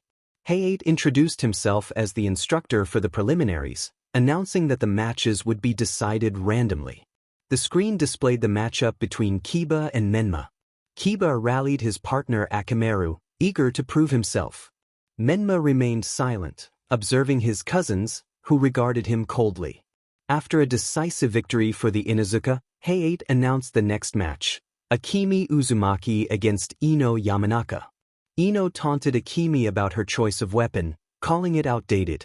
Akemi countered that at least she could proudly call herself a kunoichi, unlike Ino. Ino vowed to demonstrate the power of her mind, to which Akemi responded dismissively. In the mindscape, Ino entered Akemi's consciousness, finding herself in a vast forest. Surprised, she searched for a way to incapacitate Akemi. Akemi's voice echoed through the forest, playfully referring to Ino as prey. Ino, frightened, attempted to escape but found herself ensnared. Akemi declared the situation too easy. Outside, Akemi walked calmly toward Ino's unconscious body. Sakura urged Ino to react, but Akemi indifferently used a hunting knife to pin Ino down, causing the audience to gasp in horror. The cries of pain from Ino jolted them from their shock. Akemi confidently stated her victory to Hayate, who was equally astonished by her ruthless display. Hayate declared Akemi the winner, and Hideo praised her performance. Dai cheered for their Haim-sama, while Akemi urged them to be quiet, feeling embarrassed. Yugura sighed, recognizing the difficulty of changing the Uzumaki's fierce nature, even among the more open-minded genins. He smiled at Akemi, who had just demonstrated her strength in a shocking manner. The matches continued, showcasing incredible skills and strategies, revealing Yuzu's lack of mercy towards their opponents, leaving many injured. Hay-8 announced the finalists, stating that the final would take place in a month, where the future of the genins would be decided and civilians would be allowed to watch. Akemi expressed her hope to meet the challenge. Yugura reassured her, reminding her of her recent display of strength. Akemi questioned if she had gone too far, to which Yugura noted he would have to extend his report on her progress for their leader, mentioning that similar actions in battle were also unacceptable. The three lowered their heads, not out of guilt, but because they knew it would mean more work for their leader. Menma suggested they could meet during the month to get to know each other. Initially, the others were hesitant, but their sensei encouraged the idea. Yugura insisted on maintaining peace during the month, forbidding any extreme actions. The three nodded, understanding the seriousness of his words. Yugura anticipated a long month ahead. This would be one of the few times the author would let the readers decide. They wondered what special ability Dai-san should have, something rare or uncommon like the ink ability. Surely, the readers would come up with something interesting. If there were no comments, the author would make the decision themselves. It felt like a good opportunity for the readers to influence the story. Who were they trying to fool? The group of Yuzu was in one of Konoha's training fields, reserved exclusively for them during the month-long wait for the third phase of the exam. The three students eagerly anticipated their sensei's arrival to begin their training. Akemi expressed her hope for a good training session, while Hideo reassured her that they had made significant progress thanks to their sensei, so it would surely be beneficial. Dai, feeling a bit inadequate, lamented that while his friends possessed extraordinary skills, he felt like just an ordinary Uzumaki. Hideo encouraged Dai, reminding him that he had chosen to pursue the art of ink because he recognized his talent in that area. Akemi added that she had been using a bow for so long that she couldn't imagine fighting with any other weapon, and she was confident that Yugura-sensei could recommend some uncommon ninja arts, like genjutsu. Dai hoped for the same. Suddenly, Yugura appeared, having been there the whole time. He reminded them that just because they were not in a battle didn't mean they shouldn't be vigilant. Dai was surprised to see Yugura and asked how long he had been there. Yugura explained that he would not be Dai's trainer but had found someone perfect for him. Dai felt abandoned, but Yugura reassured him that he was not leaving him behind, he was simply assigning him to someone who could help him even more. Akemi protested, but Yugura insisted that the decision was made, instructing Dai to wait there. As his friends followed Yugura into the woods, Dai felt a sense of injustice. After an hour of waiting, his patience wore thin, and he wondered where his new sensei was. Suddenly, he felt a tap on his head from behind and turned to see Naruto, who smiled at him. Dai was stunned to see Naruto and calmed down after receiving another gentle tap for his loud reaction. Naruto explained that he was there to help Dai, having heard about his struggles from Yugura. Dai was surprised to learn that Naruto was on vacation and had left a few clones behind in case of emergencies. Naruto, looking youthful at just 15, shared that he needed some time to relax. Dai noted the age difference, and Naruto reminisced about visiting Yuzu when it was still a village, recalling how the children would ask about the ribbons he wore over his eyes. Dai apologized for any disrespect he may have shown. Naruto reassured him that he cherished those memories and emphasized that the focus now was on Dai's training. He asked Dai to repeat his skills, and Dai mentioned his specialization in Kenjutsu and water-style jutsu. Naruto revealed that he also specialized in those areas and offered to teach Dai some techniques. He proposed taking Dai's Kenjutsu to the next level by teaching him the basics of his own style, the Ghost Kenjutsu, which combined their arts. This technique involved inscribing special seals on the blade of his katana, allowing him to reopen wounds on his opponent as long as he activated it with his chakra. To master this, Dai needed to develop strong control over both his chakra and sword. As they began training, Dai launched attacks from various angles, but Naruto easily dodged or deflected them. Exhausted, Dai eventually collapsed, admitting defeat. Naruto reminded him that his experience gave him an edge, but praised Dai's talent for his age, calling him a prodigy. Naruto then led Dai to a lake with a tall waterfall, explaining that his chakra control needed improvement to use the seals effectively. He encouraged Dai to climb the waterfall to enhance his skills. Dai hesitated but nodded, and Naruto playfully reminded him to bring towels. As Dai struggled to climb, he was distracted by Naruto's teasing and fell. After several attempts, he finally reached the top just as the moon began to rise. Exhausted, he lay down, and Naruto congratulated him for completing the climb in a day. He informed Dai that the next day would involve more challenges, including stones being thrown at him from above. Dai looked at Naruto in desperation as he offered a fish on a stick, and he accepted it, warming himself by the fire.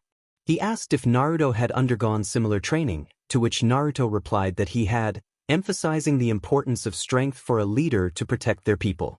Dai admired Naruto and suggested he call him sensei from now on, at least for this month. Dai agreed to follow Naruto's instructions. Naruto asked for Dai's sword, and the boy handed it over. As Naruto drew it from its sheath, he began to create several seals on it. Dai wondered what he was doing.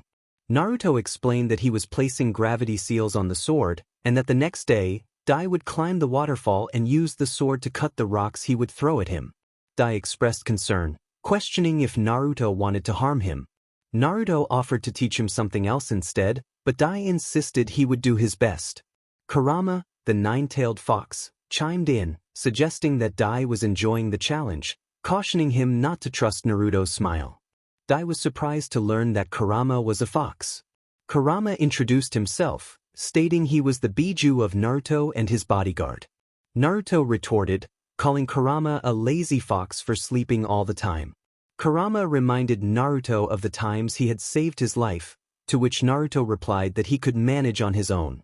Kurama questioned why Naruto was being so lenient with Dai, recalling that his own training had been much tougher. Naruto dismissed this, claiming his training had been similar. Dai felt out of place in the conversation, prompting Naruto to tell him to rest, as the next day would be long. The narrator described Dai waking up sore from the previous day's intense training, realizing it was only the first day. A chill ran down his spine at the thought of what lay ahead. According to Kurama, his new sensei had undergone much harsher training.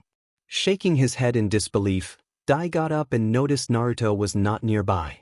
He found Naruto in the middle of the lake, wielding the sword with incredible speed. Dai watched in awe as Naruto moved gracefully, causing no ripples in the water, demonstrating his mastery over chakra.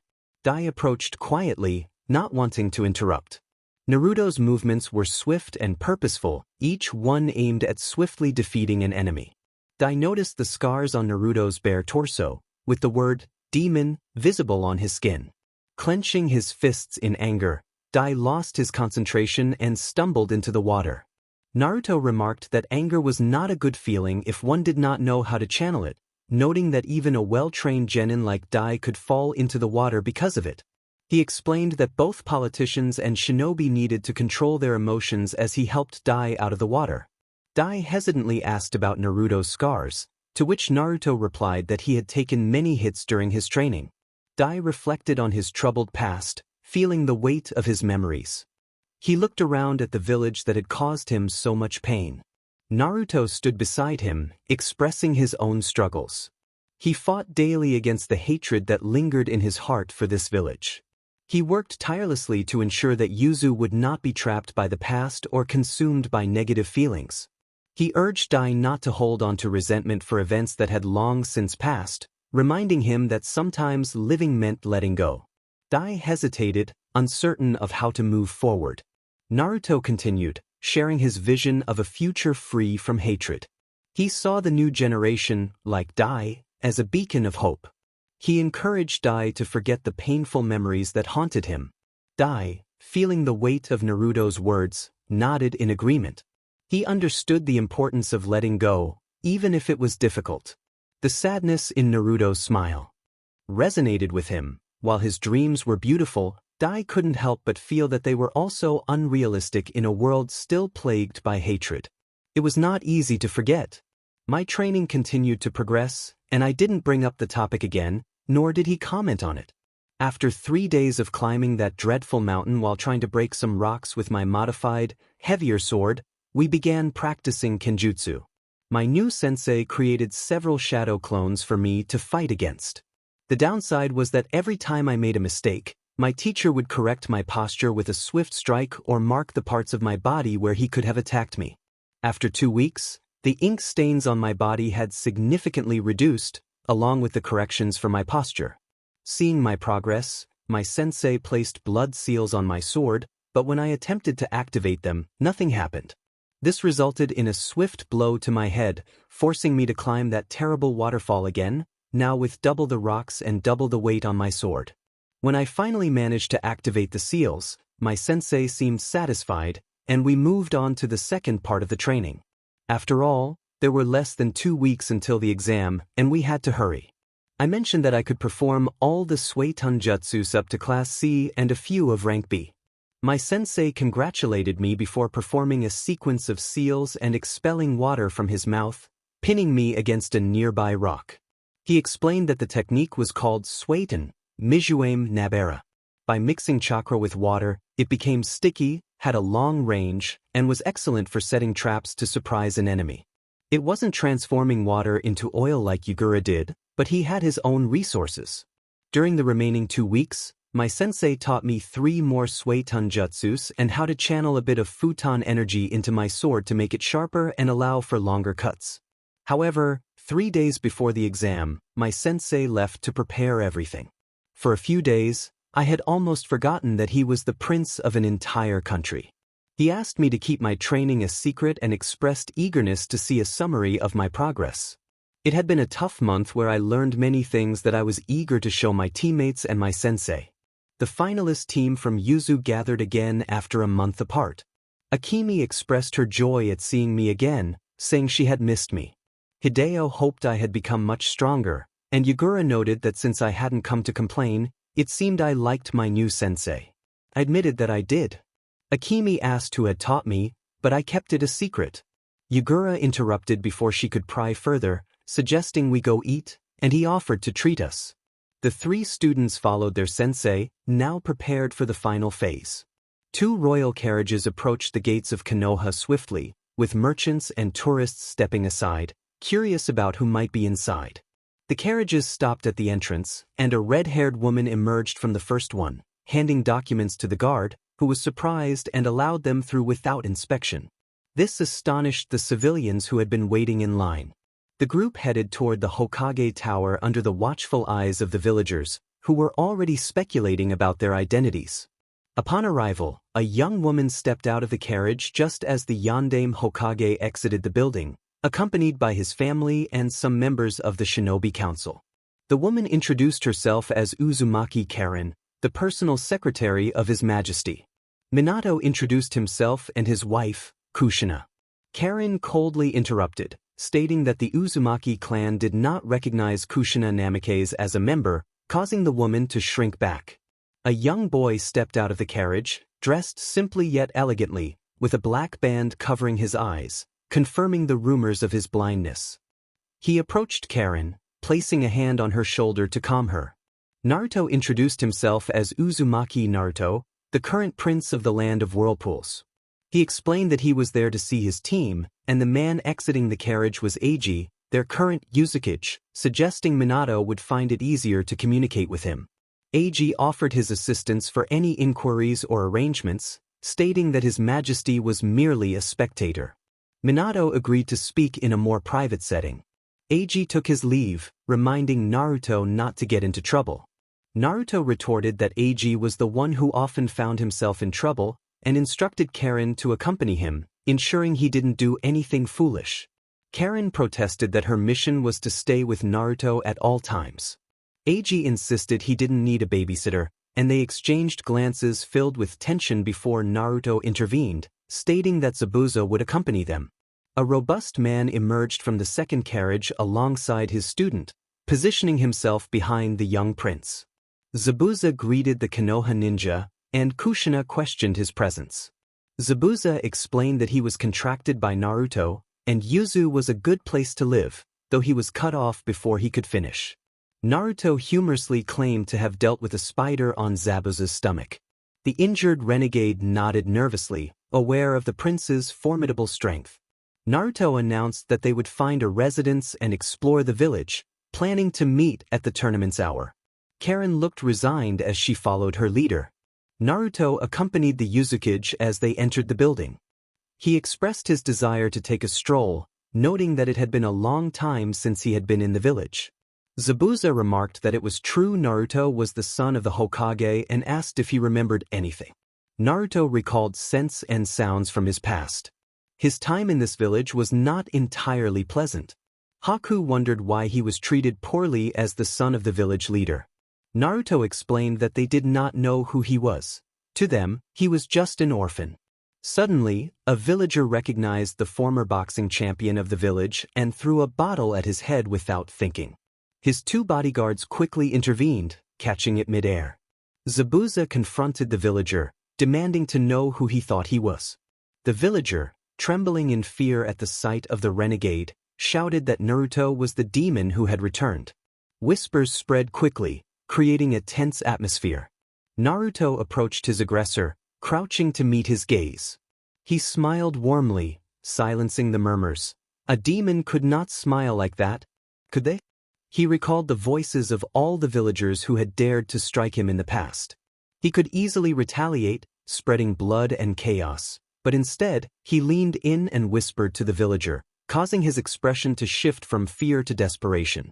Yet, Naruto chose peace over violence, assuring the man that it was just an accident. His tone grew lighter as he helped the man to his feet, advising him to be more careful and not to throw trash in the street without expecting to hit someone. With another smile, Naruto walked away, followed by his surprised bodyguards who had overheard his words. The trio made their way to a nearby park where many children were playing.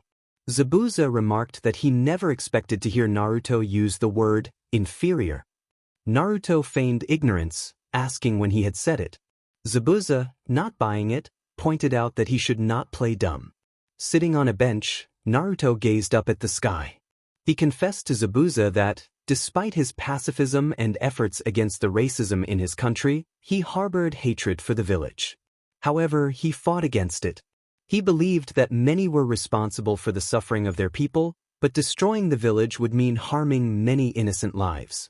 In Uzushiogakure, sins were not passed down from parents to children. For instance, Menma would not be a member of the Uzumaki clan if that were the case. These children had done nothing against him or his country, and he gained nothing by holding them accountable for their ancestors' actions. Haku praised Naruto's noble way of thinking, to which Naruto expressed his appreciation. Zabuza commented that Naruto's life was too complicated, but Naruto insisted he liked his life. Their attention was drawn to a group of children bullying a blonde girl with purple eyes. Haku noted that children could be cruel, and Naruto added that adults who did nothing were equally so. He intervened, rescuing the girl from her tormentors and asking her name. She introduced herself as Eri Namikaze and thanked him for saving her. Hearing her surname made Naruto grimace slightly. He instructed Haku to take her to the Hokage Tower, but the girl clung to his leg, refusing to let go. Naruto warned her that it was not safe to be near him and urged her to go with Haku, who would take her to her parents. Eri expressed her reluctance to disturb anyone important there. Naruto reassured her that no one would be upset with her and encouraged her to go. The girl looked at him curiously before taking Haku's hand and asking if she would see him again. Naruto confidently replied that he was sure she would. Haku led Eri away in silence, leaving the two men alone. Zabuza inquired about how Naruto felt regarding the third child of the Yondaime. Naruto admitted to having mixed feelings but insisted they had things to do. The Konoha Stadium was packed with eager spectators, all excited to see the skills of the younger ninjas from various villages. With bets placed and matches set, the third phase of the Chunin exams began with the first match between Niji Hyuga and Menma Namikaze Uzumaki. The battle was intense for both genin, showcasing their strengths and weaknesses, ultimately concluding with Menma as the victor, making Konoha proud of the leader's son. After a brief pause, the next match commenced. Shino Aburame against Akemi Uzumaki. The two faced each other in silence, with cheers from their teammates echoing throughout the arena. Lee encouraged Akemi to show her flames, but both Uzumakis shot him a glare from the stands. Hideo remarked that it would be unfortunate if something were to happen to him during the incident. Dai agreed with him. Embarrassed by the attention, Akemi focused on her opponent, ready to begin the match. Akemi noted that Shino seemed reluctant to attack first, prompting her to ask if he was aware of that. Shino remained silent, preparing for the battle ahead.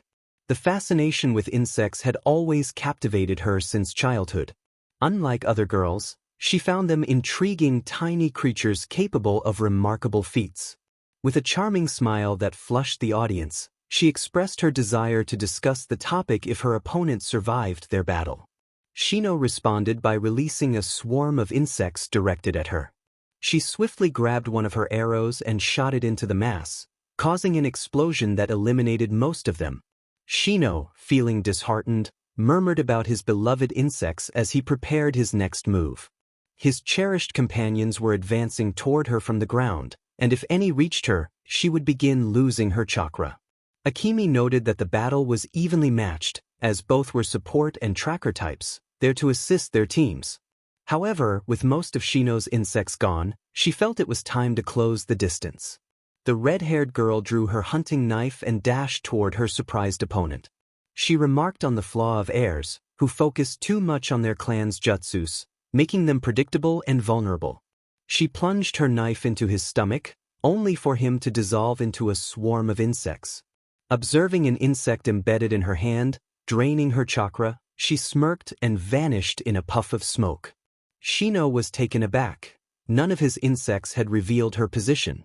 Before he could react, an arrow struck his shoulder, forcing him down from his hiding spot in the tree. Akemi shot again, hitting his leg and revealing his location. Shino expressed disbelief, claiming it was impossible to breathe underwater. Akemi emerged with a graceful smile as she readied her bow again. She explained that with good control over both elements, it was indeed possible. Since becoming a disciple of Yagura-sensei, she had improved in both areas, though she still couldn't transform water into oil like her mentor.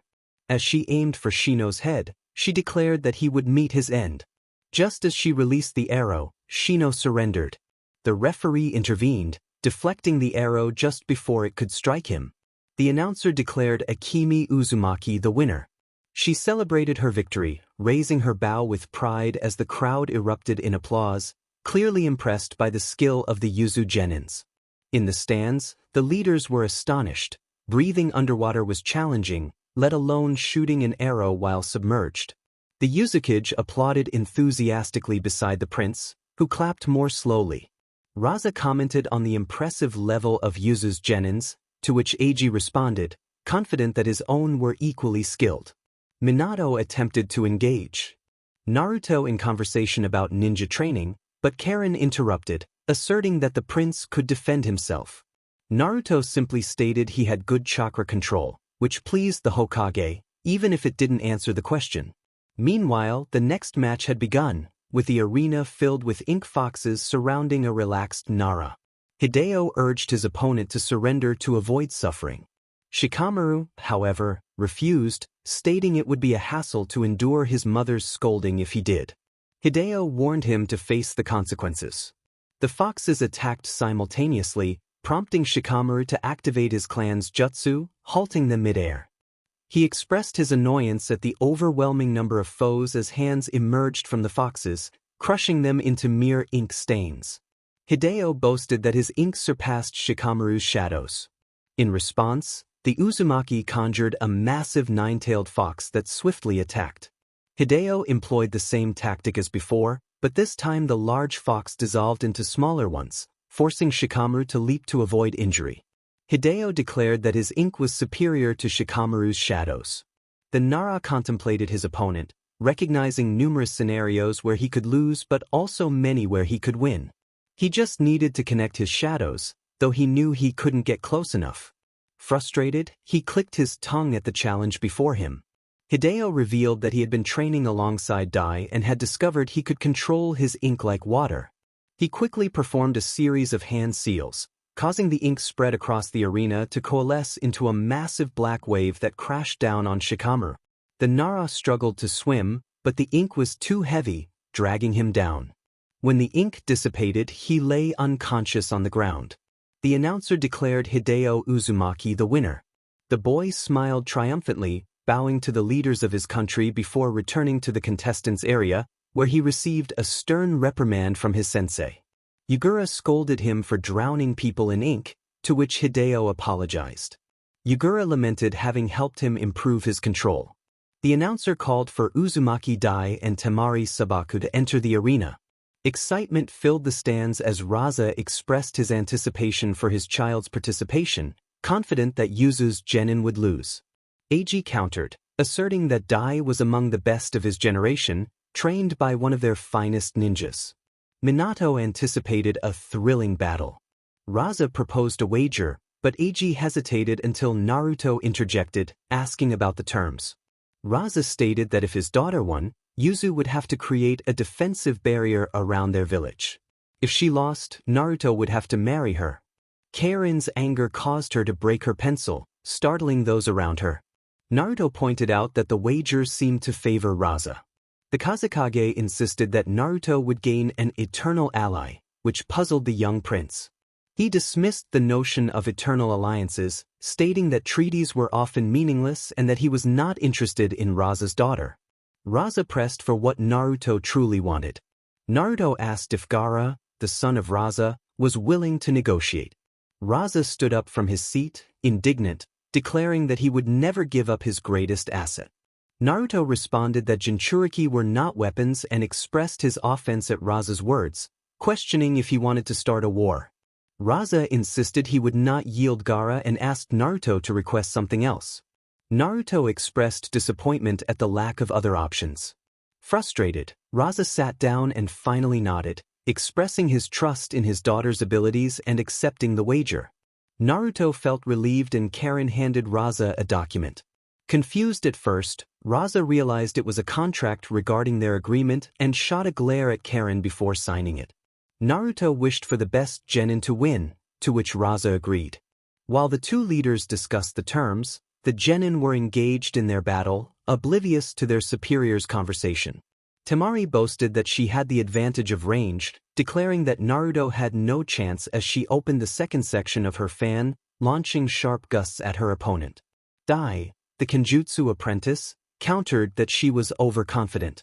Drawing his katana, marked with strange black patterns, he infused it with wind chakra and attacked Temari without hesitation, causing her to sustain minor injuries. Realizing her mistake, Temari acknowledged that she had underestimated him and vowed not to repeat it. Fully opening her fan, she unleashed a powerful gust of wind that sent Dai flying into the water. Dai whispered a water technique, altering the water's density. He challenged Temari to see whose power was greater, her wind or his water, trying to lure her closer. Temari, however, was not foolish and refused to approach the water, continuing to launch air waves that were blocked by a wall of water.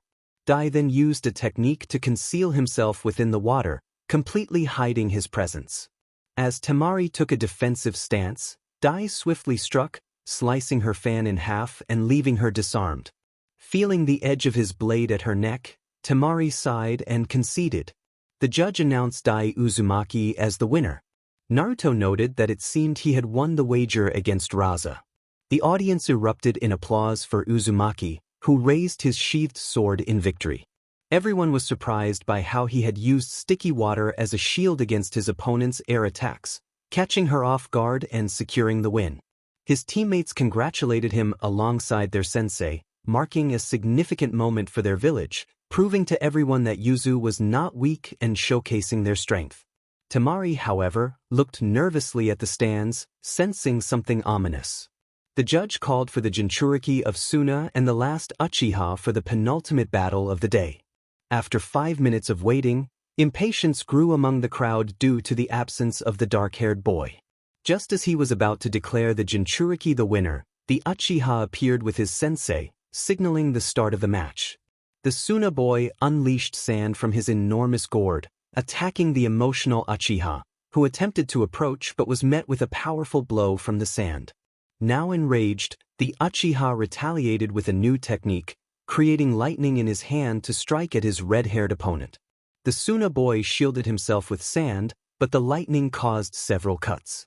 His brothers grew anxious, concerned about how their younger sibling had changed in recent weeks and how he might react to seeing his own blood, fearing he could lose control and ruin their plans. As if sensing their worry, Gaara erupted in rage, shocking everyone as he mercilessly took down his opponent. Just as he was about to finish the fight, multiple feathers began to fall into the stands, plunging the entire stadium into a powerful genjutsu. By the time the Konoha shinobi regained their senses, their village was under attack. A massive serpent broke through one of the village walls, led by the snake Sannin, who observed the chaos with a sinister smile. Orochimaru taunted the gathered Kages, remarking on their weakness and the presence of a young boy with his secretary. Naruto greeted Orochimaru, expressing it was an honor to finally meet him and inviting him to Yuzu to answer for his crimes against Naruto's clan. Orochimaru dismissed him, stating he would not be the first boy to make such a claim. Naruto insisted he would be the one to succeed, handing Karin over to Orochimaru, who paled at the recognition of the red-haired woman. Orochimaru acknowledged Karin, expressing regret for not recognizing her sooner and believing she had died. Karin, angered, summoned chakra chains that caught Orochimaru off guard, pulling him into the center of the sand. Orochimaru was momentarily stunned, realizing that Suna was not aiding him but rather attacking its own ninjas. He momentarily ignored Karin to glance at the Kazekage, who watched with a mocking smile.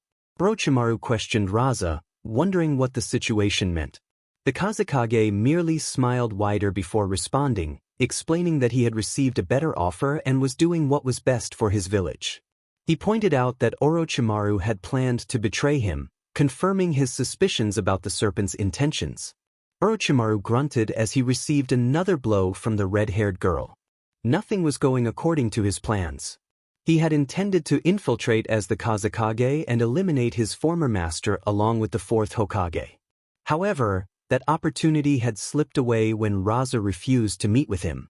The situation had spiraled out of control, and because of the Uzumaki clan, he had been unable to place the cursed seal on the last Uchiha. To make matters worse, the third Hokage was absent, preventing him from achieving his primary objective. His forces were being overwhelmed, the fourth Hokage was blocking their escape, and he was battling against his former test subject. Everything felt like it was moving in slow motion as he searched for the reason behind his plan's failure. Then he spotted him, the blind boy who had not been part of his calculations, an unpredictable factor he had overlooked. The politician was fighting Gaara, supported by the mysterious Uzukage, about whom even his best spies had gathered no information. The red-haired boy seemed to sense the serpent's gaze, turning his head to meet Orochimaru's eyes. The Sannin observed the younger one's superior smile, confirming his suspicions. Rage filled his heart as he vowed that one day he would destroy the brat who had interfered with his plans. Karin warned Orochimaru not to get distracted, declaring her intent to reduce him to a mere stain on the ground. She recalled all the pain he had caused her and the bite marks on her body, vowing to make him pay for every single one. Orochimaru admitted that she had gained much more power than before but insisted it was still not enough. He had already endured several blows and had to shed his skin to heal his broken bones. Her punches, reinforced with chakra, were extremely dangerous. Just as he was about to summon his snakes, an explosive arrow struck him in the face, distracting him long enough for a swarm of ink foxes to attack. The serpent watched as the number of enemies increased before becoming trapped in a thick, viscous water that restricted his movement. Akemi apologized for the delay, explaining that some sound ninjas had been holding them back. Karin thanked her allies for their assistance and inquired about Yagura's whereabouts. Hideo had gone off to fight against the enormous serpent at the wall, and he would be fine. Karin thought he was just trying to escape responsibility. Dai, the redhead, murmured about how unfortunate Yagura-sensei was while sending more chakra into the water to maintain his technique and prevent the Sannin from escaping. Karin asked Dai if he could drown the Sannin in the water. Dai replied that if the Sannin would stop moving, he could wrap him up and drown him, but it was very difficult, and he would soon run out of chakra to hold him. Hideo, with a wicked smile, offered to take care of it, as it was his specialty. He instructed his teammates to help him, asking Akemi to shoot restriction arrows and Dai to cover only the Sannin's legs, ensuring he couldn't perform any jutsu while he needed time to paint his greatest creation. After giving his orders, he grabbed a much larger scroll than the rest and began to paint hurriedly. Dai urged Hideo to hurry. Uchimaru, the Sannin, muttered angrily as he struggled to free himself from the sticky water. Karen, determined not to let her teammates do everything, summoned her chains again and ensnared the Sannin, preventing him from attacking and giving Dai a moment to rest on the ground, exhausted. Dai reminded Hideo that he owed him a ramen. Hideo, with a gleeful expression, encouraged his friends to witness his greatest creation. An enormous figure shot out from the canvas, resembling a horse with a fishtail, swimming rapidly in a sea of ink. The massive hippocampus swallowed the Sannin in one bite, leaving him wide-eyed before it returned to the canvas, leaving only the unconscious Sannin behind. Akemi congratulated Hideo, impressed by his work, while trying to wipe the ink off herself. Karen asked how he knew about such creatures as they weren't taught in school. Hideo explained that his father used to tell him stories about these mythical beings, lost in history, and how they helped alongside dragons. His dream was to find the summoning of these majestic animals, but until then he would paint them. Dai still thought Hideo was crazy but praised him for his work. Karen remarked that Orochimaru would pay for his sins, and Akemi suggested a public execution would be entertaining. Dai questioned if public executions had been banned, to which Hideo replied he had no idea. Just then, Naruto interrupted, reminding them they were in the middle of an invasion. The three jumped at the sound of their leader's voice. Naruto asked if they had any chakra left. Akemi confirmed she did and would focus on healing the injured. Naruto directed her to start with the Jinchuriki of the Ichibi. Akemi complained, tearfully stating she wasn't at that level before beginning to heal him. Eiji inquired about Yagura-san, and Hideo informed him that Yagura-sensei had gone to support the wall. Naruto reassured them that Yagura was fine and suggested contacting Zabuza-san, who must have run out of enemies in the prison. Dai expressed confusion about why Naruto was supporting Konoha. Naruto clarified that they were supporting Suna, and if Konoha benefited, it was something they could claim later. Hideo realized that Suna and Konoha were in debt to Naruto. Naruto confirmed it, instructing Karen to place the Sannin under arrest, as they would take him to Yuzu, confident that no one from Konoha would dare object. He encouraged the rest to recover and praised Hideo for his beautiful hippocampus, assuring him he would find its summoning one day. Hideo's eyes lit up at Naruto's words, and he nodded with determination. Naruto suggested they speak with the Kazekage, and Eiji agreed. The two leaders of Yuzu climbed to the top of the stadium, where the Kazekage observed the scene. Raza remarked that he never thought he would see Konoha in flames. Naruto noted it must be a beautiful sight for him. Raza agreed without turning around. Naruto explained that now Suna was a hero, and their daimyo would financially support them again, improving the merchant's opinion of them.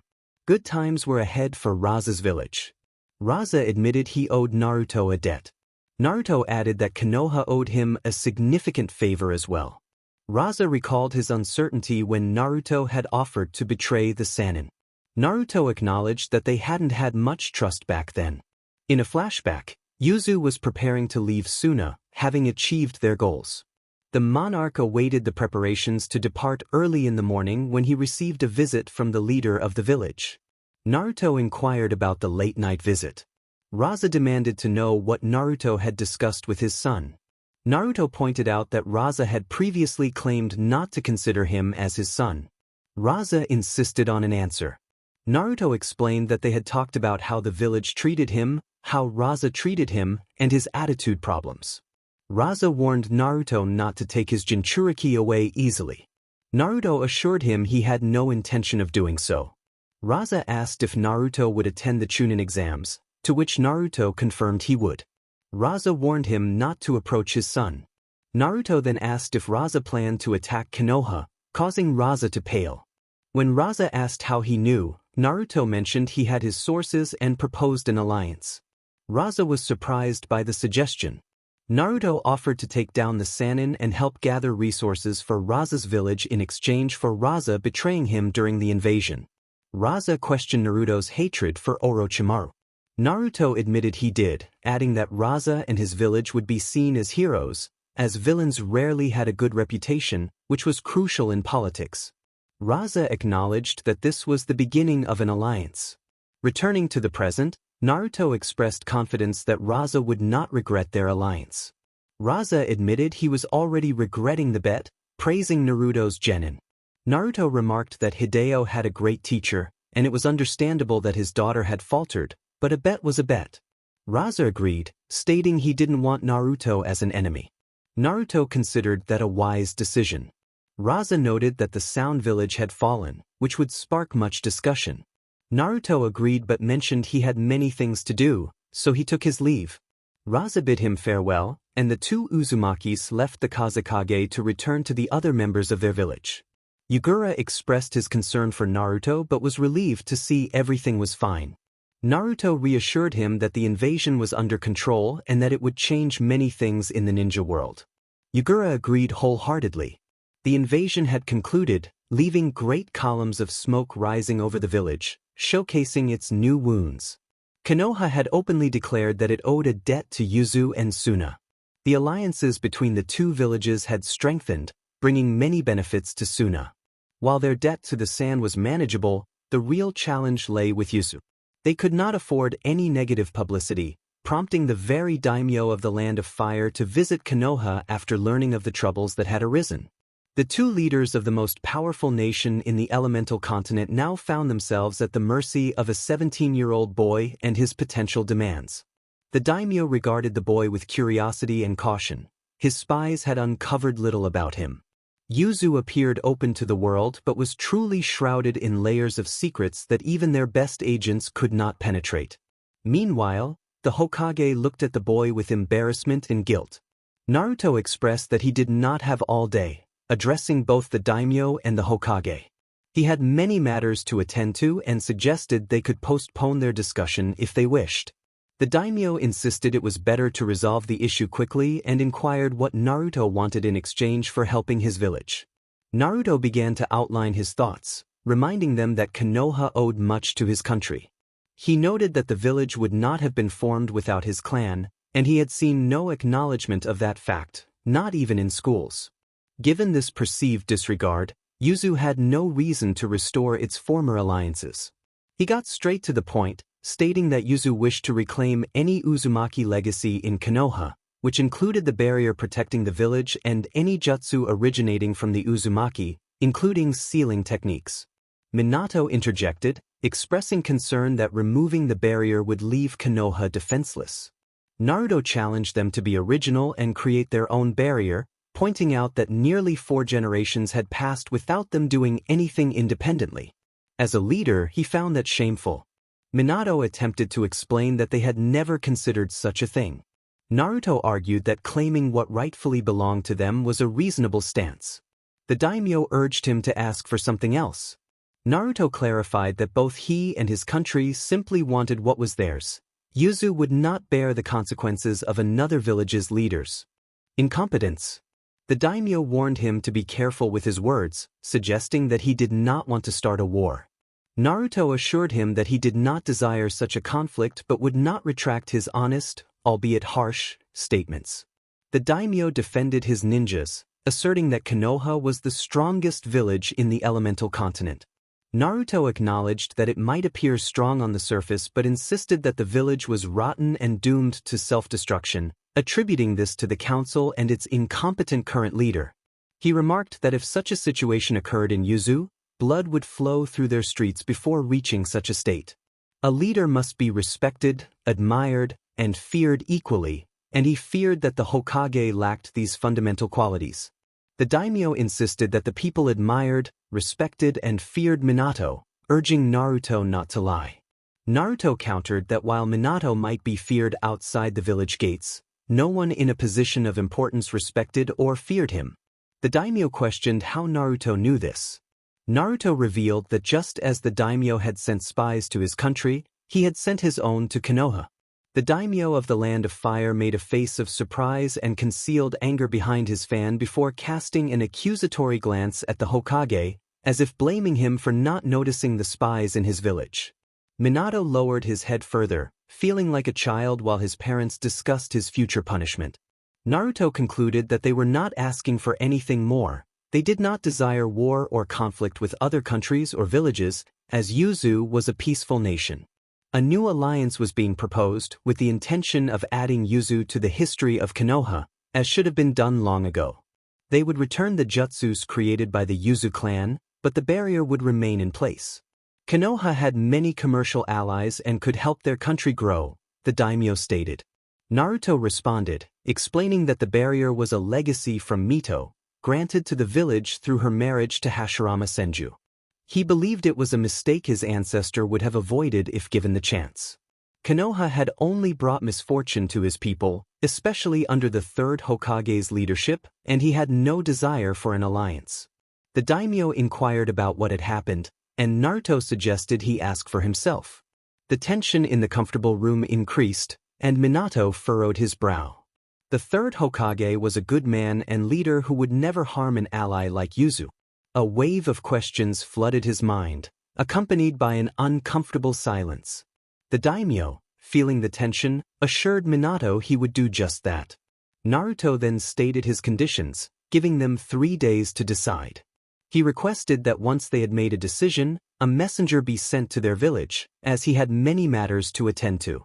The young prince bowed and exited the room without another word. The daimyo remarked to Minato that if Naruto was truly his son, he bore no resemblance to him and was difficult to read.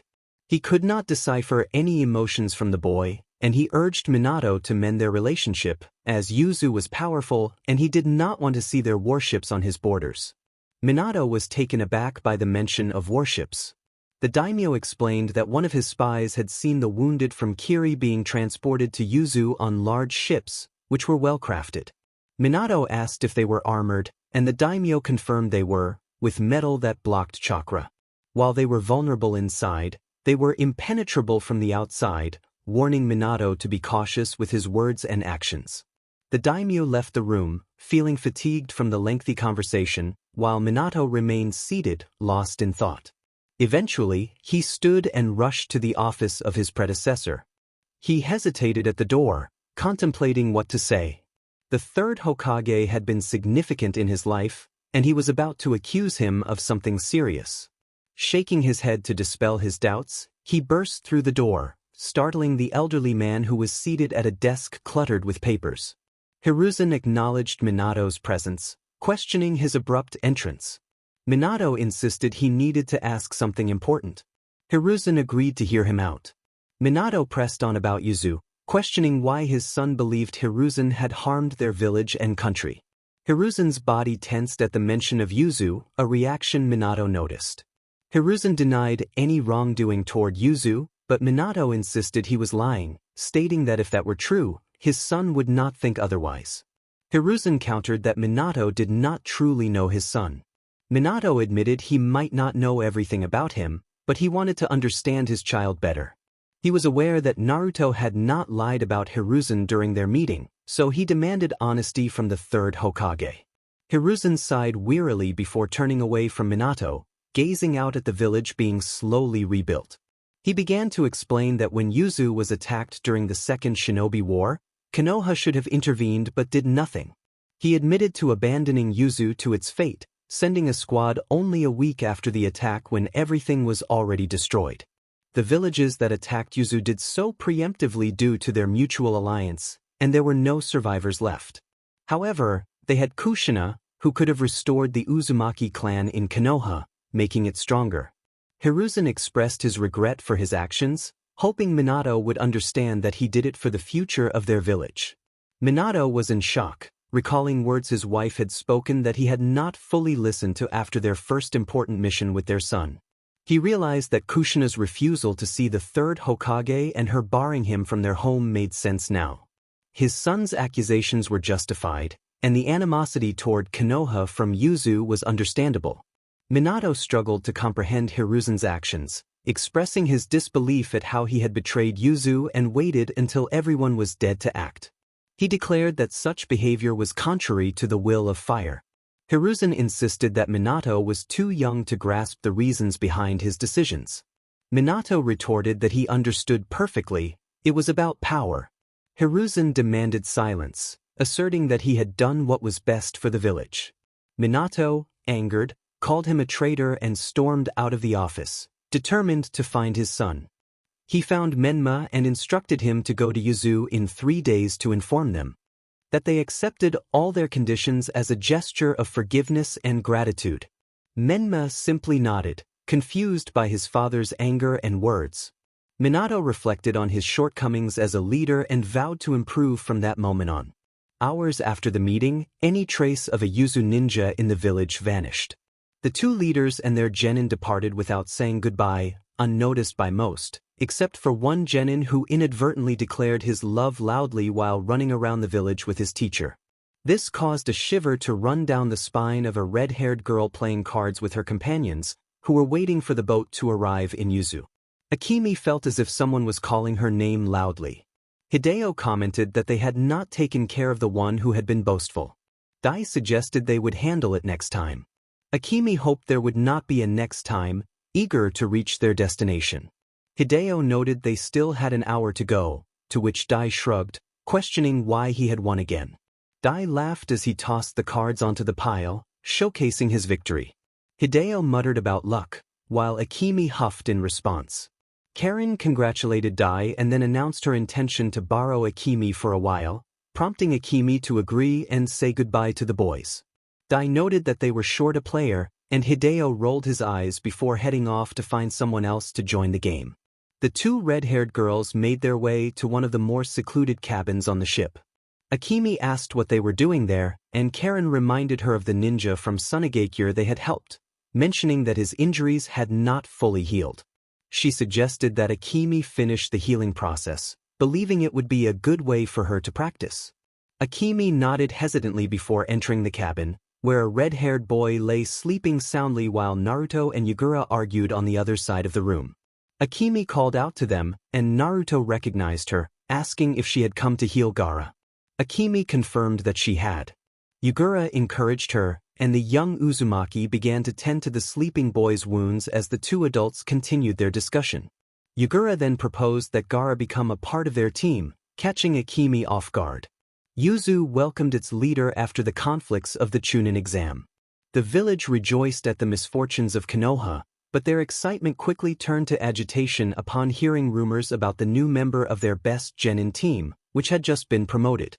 The status of the former genin from Suna did not bother anyone. Yuzu was indifferent to whether he was a Jinchuriki or not. The issue was that he did not belong to the Uzumaki clan.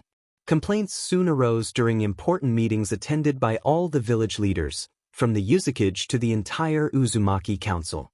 Anyone who could convince the prince to reconsider was welcome at the meeting. Naruto felt a headache coming on and complained to Kurama in his soundproof room, kicking his bed like a child. He had just come from another meeting where he was kindly asked to remove the Suna genin from his top team. He grumbled about Eiji, who had placed all the responsibility on him despite agreeing to the arrangement from the start. Kurama urged him to calm down, reminding him that it was Eiji's responsibility to handle the situation, not his. Naruto expressed his frustration, arguing that the complaints should be directed at the Uzukage.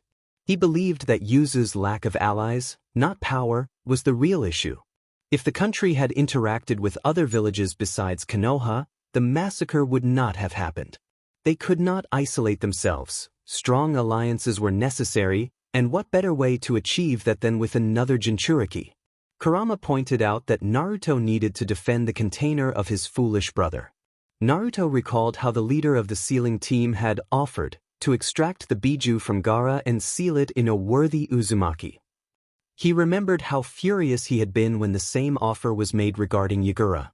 Kurama reminded him of the time he nearly destroyed part of the castle in his anger, noting that he resembled Kushina, who also had a tendency to break things when upset. Naruto dismissed Kurama's comments, insisting he did not want to hear about it.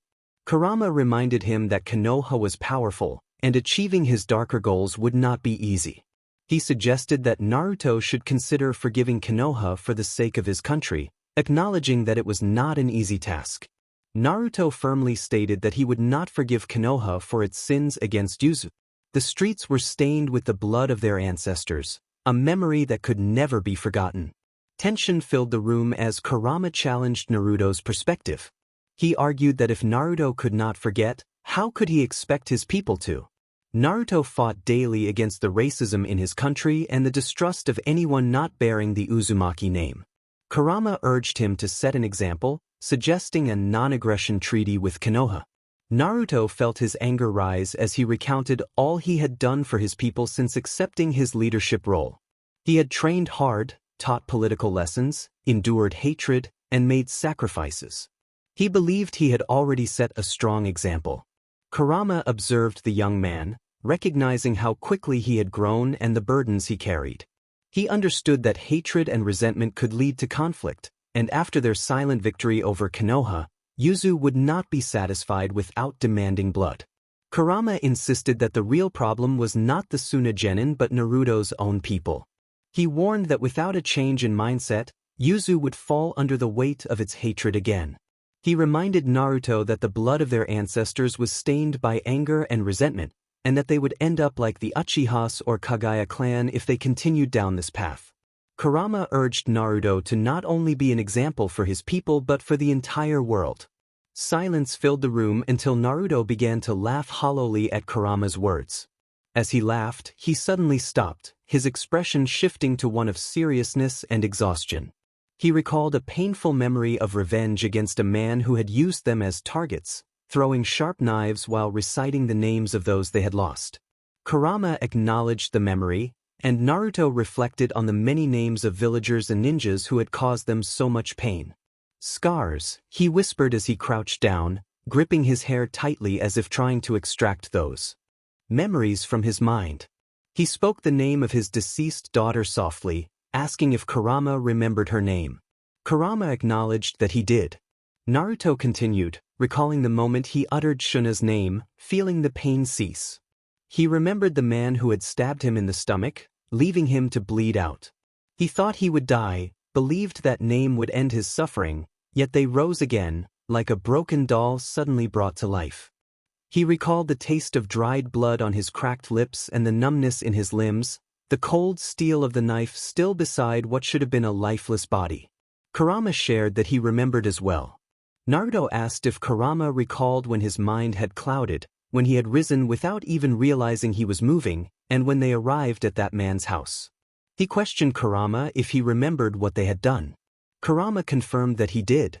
Naruto described how they had attacked without hesitation, driving the knife into the man's eyes to blind him, writing the name of his daughter throughout the house with his blood, even though he had not yet learned to write. Kurama mentioned the arrival of the man's wife, Shuna's mother, and how her scream must have echoed throughout the village upon seeing her husband's condition, the terror in her gaze as she looked at them.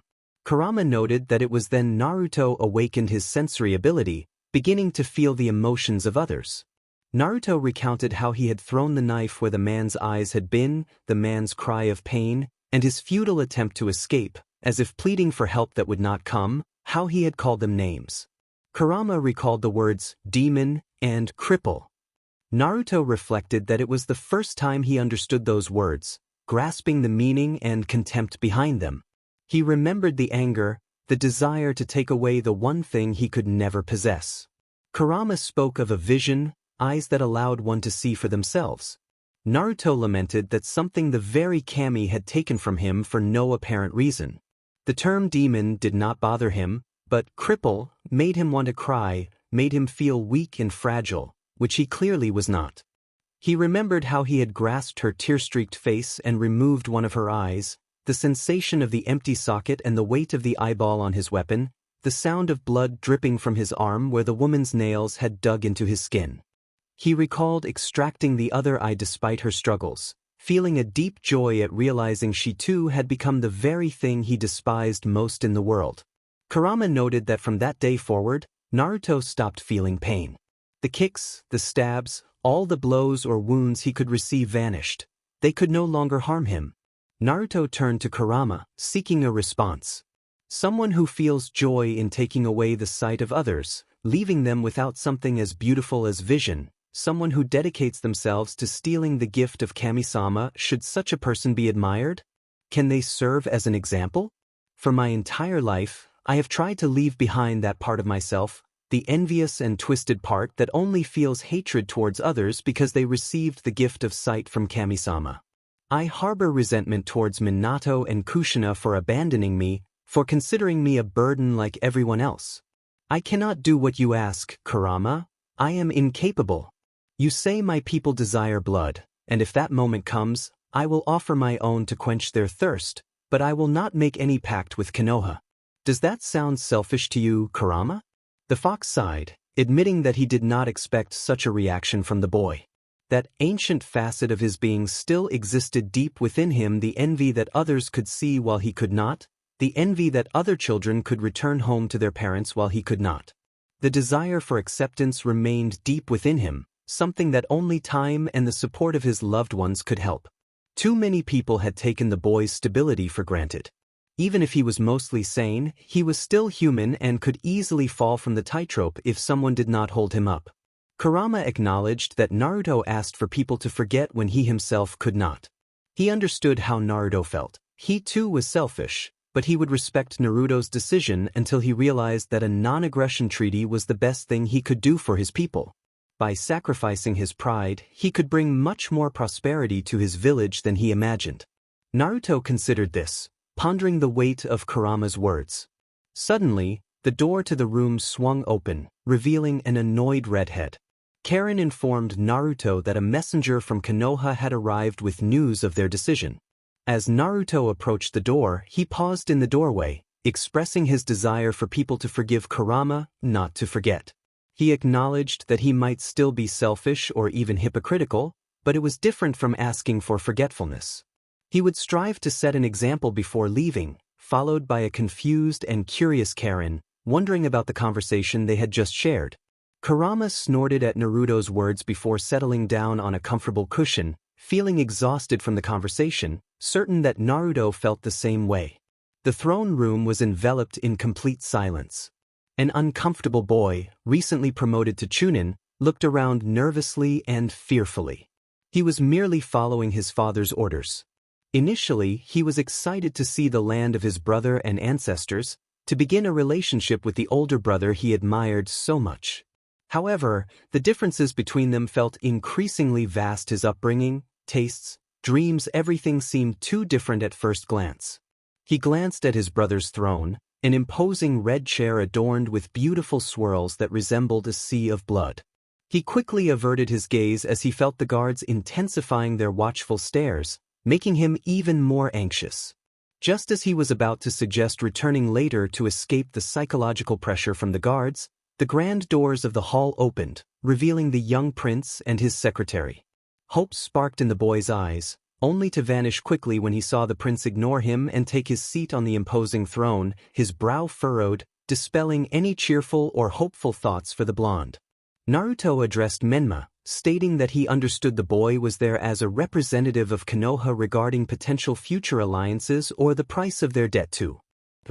Menma shrank back, intimidated, confirming that he was indeed the representative of Konoha. The redhead smiled, unlike the other Uzumakis in the room, causing Menma to make the mistake of smiling back in hope. Naruto questioned whether it was a joke, asking if a mere newly promoted Chunin was all Konoha had to offer. Is this how Konoha treats its debtors? In all his years as a ruler, he had never received such an insult. The blonde tried to argue, but the words tangled in his throat, leaving him speechless as a knot formed there. Naruto expressed his desire to know just how inferior Konoha considered them to be. Menma stammered that it was in no way true. Naruto pressed for an explanation of how a lowly Chunin like Menma could be in charge of such a significant diplomatic mission. He questioned who in their right mind would send someone like him. Menma explained that their father had sent him because they were brothers, but he whispered in fear as he saw the anger rising in the redhead. Naruto scoffed at the notion of brotherhood, stating that it was not a valid reason to send Menma, who was merely a low-ranking ninja from a half-destroyed village. If Minato thought to appeal to Naruto's sentimental side, he was sorely mistaken.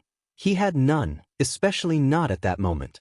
He instructed Menma to return to Konoha and tell his Hokage that if they wanted to even consider a proposal, they would need to send a real shinobi. Menma was on the verge of tears, never having imagined that things would end up like this upon arriving in Yuzu. Naruto had never anticipated that Minato Namikaze's audacity would reach such heights. Menma's mere presence irritated him. Menma insisted he was fully capable and that their brotherhood was significant, but Naruto cut him off, stating he was not in the mood for cheap excuses. Menma protested that they were not excuses. A nervous tick appeared in the young prince's eye. His patience had long since worn thin, and he had no desire to be with his dear younger brother. His conversation with his best friend had thrown him off balance, but his mind began to work again when he saw a hermit enter the throne room. As the man approached the blonde to console him, a smile appeared on Naruto's face, one that could terrify some and soothe others. He would have to thank his fox-like friend for the idea after a proper apology, of course. Jiraiya, the Sannin, greeted Naruto with honor, expressing his long-awaited pleasure in meeting him. Naruto acknowledged that his name came from Jiraiya's first book, which amused the Sannin, who had never expected it to belong to the prince of a country like Yuzu. Naruto mentioned that a little fox had told him about Jiraiya, explaining how the Kyuubi could see everything through the eyes of his predecessor, though it had little interest in witnessing a happy scene of parents wishing for their firstborn. Jiraiya revealed he was there as the true representative of Konoha, sent by the Sandaime Hokage to resolve the situation. Naruto questioned why Jiraiya had not been there from the start, expressing his disdain for wasting time. Jiraiya apologized, explaining that something had delayed him, and Menma had rushed ahead out of eagerness to see Naruto. Naruto speculated that a master of sealing techniques like Jiraiya might have hidden inside a frog's stomach to avoid detection while hoping to arrive on time. Jiraiya grimaced at the accusation, realizing a mere boy had seen through his methods too easily. Naruto bluntly stated that Jiraiya smelled terrible and that no one in the village would be foolish enough to force the barriers when the Uzumaki bloodline could pass through without issue. Jiraiya conceded, admitting he should not have intruded and that he was there to save the diplomatic mission, as the Sandaime had known Menma would not be sufficient. Tension filled the room. The warm smile of their leader did little to calm the guards or his secretary, all of whom held deep fear of that smile. Many present had witnessed the boy grow from a fearful child into a leader, but that smile remained unchanged over the years. Whenever Naruto began to plot something, that warm smile would appear on his lips. He accepted Jiraiya's apology, expressing relief that someone in power understood politics and diplomacy. Jiraiya explained that Konoha wished to establish a good relationship with Yuzu and was willing to return its properties. Naruto corrected him, emphasizing that they meant to return, earning a grunt from the elder Sannin. Naruto decided to send the best sealing masters from his country to accompany Jiraiya and Menma back to Konoha, hoping they could wait a few days for everything to be prepared. Menma eagerly interrupted, insisting they would wait. With everything settled, Naruto instructed the guards to escort them to their rooms, acknowledging that they must be tired from their journey. Menma timidly asked if they could spend some time together afterward, to which Naruto smiled and nodded, causing Menma to release a breath he didn't realize he had been holding. A refreshing laugh echoed through the throne room, and Karin, the Uzumaki, looked on in fear as her lord laughed before rising. She hesitantly asked if he needed anything. Naruto ordered her to contact Danzo Shimura, stating he had a proposal that the man could not refuse. Karin nodded, frightened, before leaving the throne room. Naruto declared that if his people demanded blood he would provide it, but it would not be his blood they tasted. It would be that of his enemies, and they would experience it in the most twisted and ruthless way possible. A sinister smile spread across his face, causing the remaining guards in the room to tremble. Deep within the Forbidden Forest, in one of the many secret bases of Root, an elderly man wrapped in bandages received a strange letter bearing the symbol of the Land of Whirlpools, his surprise evident. He never thought that strange boy would contact him, and he opened the scroll with genuine curiosity. Shimura Danzo, he communicated as the Prince of the Land of Whirlpools and the man who could fulfill his dreams. He understood that Danzo had always wanted to be the Hokage of Konoha, but the third and fourth Hokage had prevented him. If Danzo desired, they could form an alliance. He would help eliminate Minato from his path if Danzo delivered the head of the third Hokage on a silver platter. If he wanted further details, he would have to accept the proposal, but he warned that he was not a patient man and awaited a response. The smile appeared on the elder's lips. What had once been a significant problem had transformed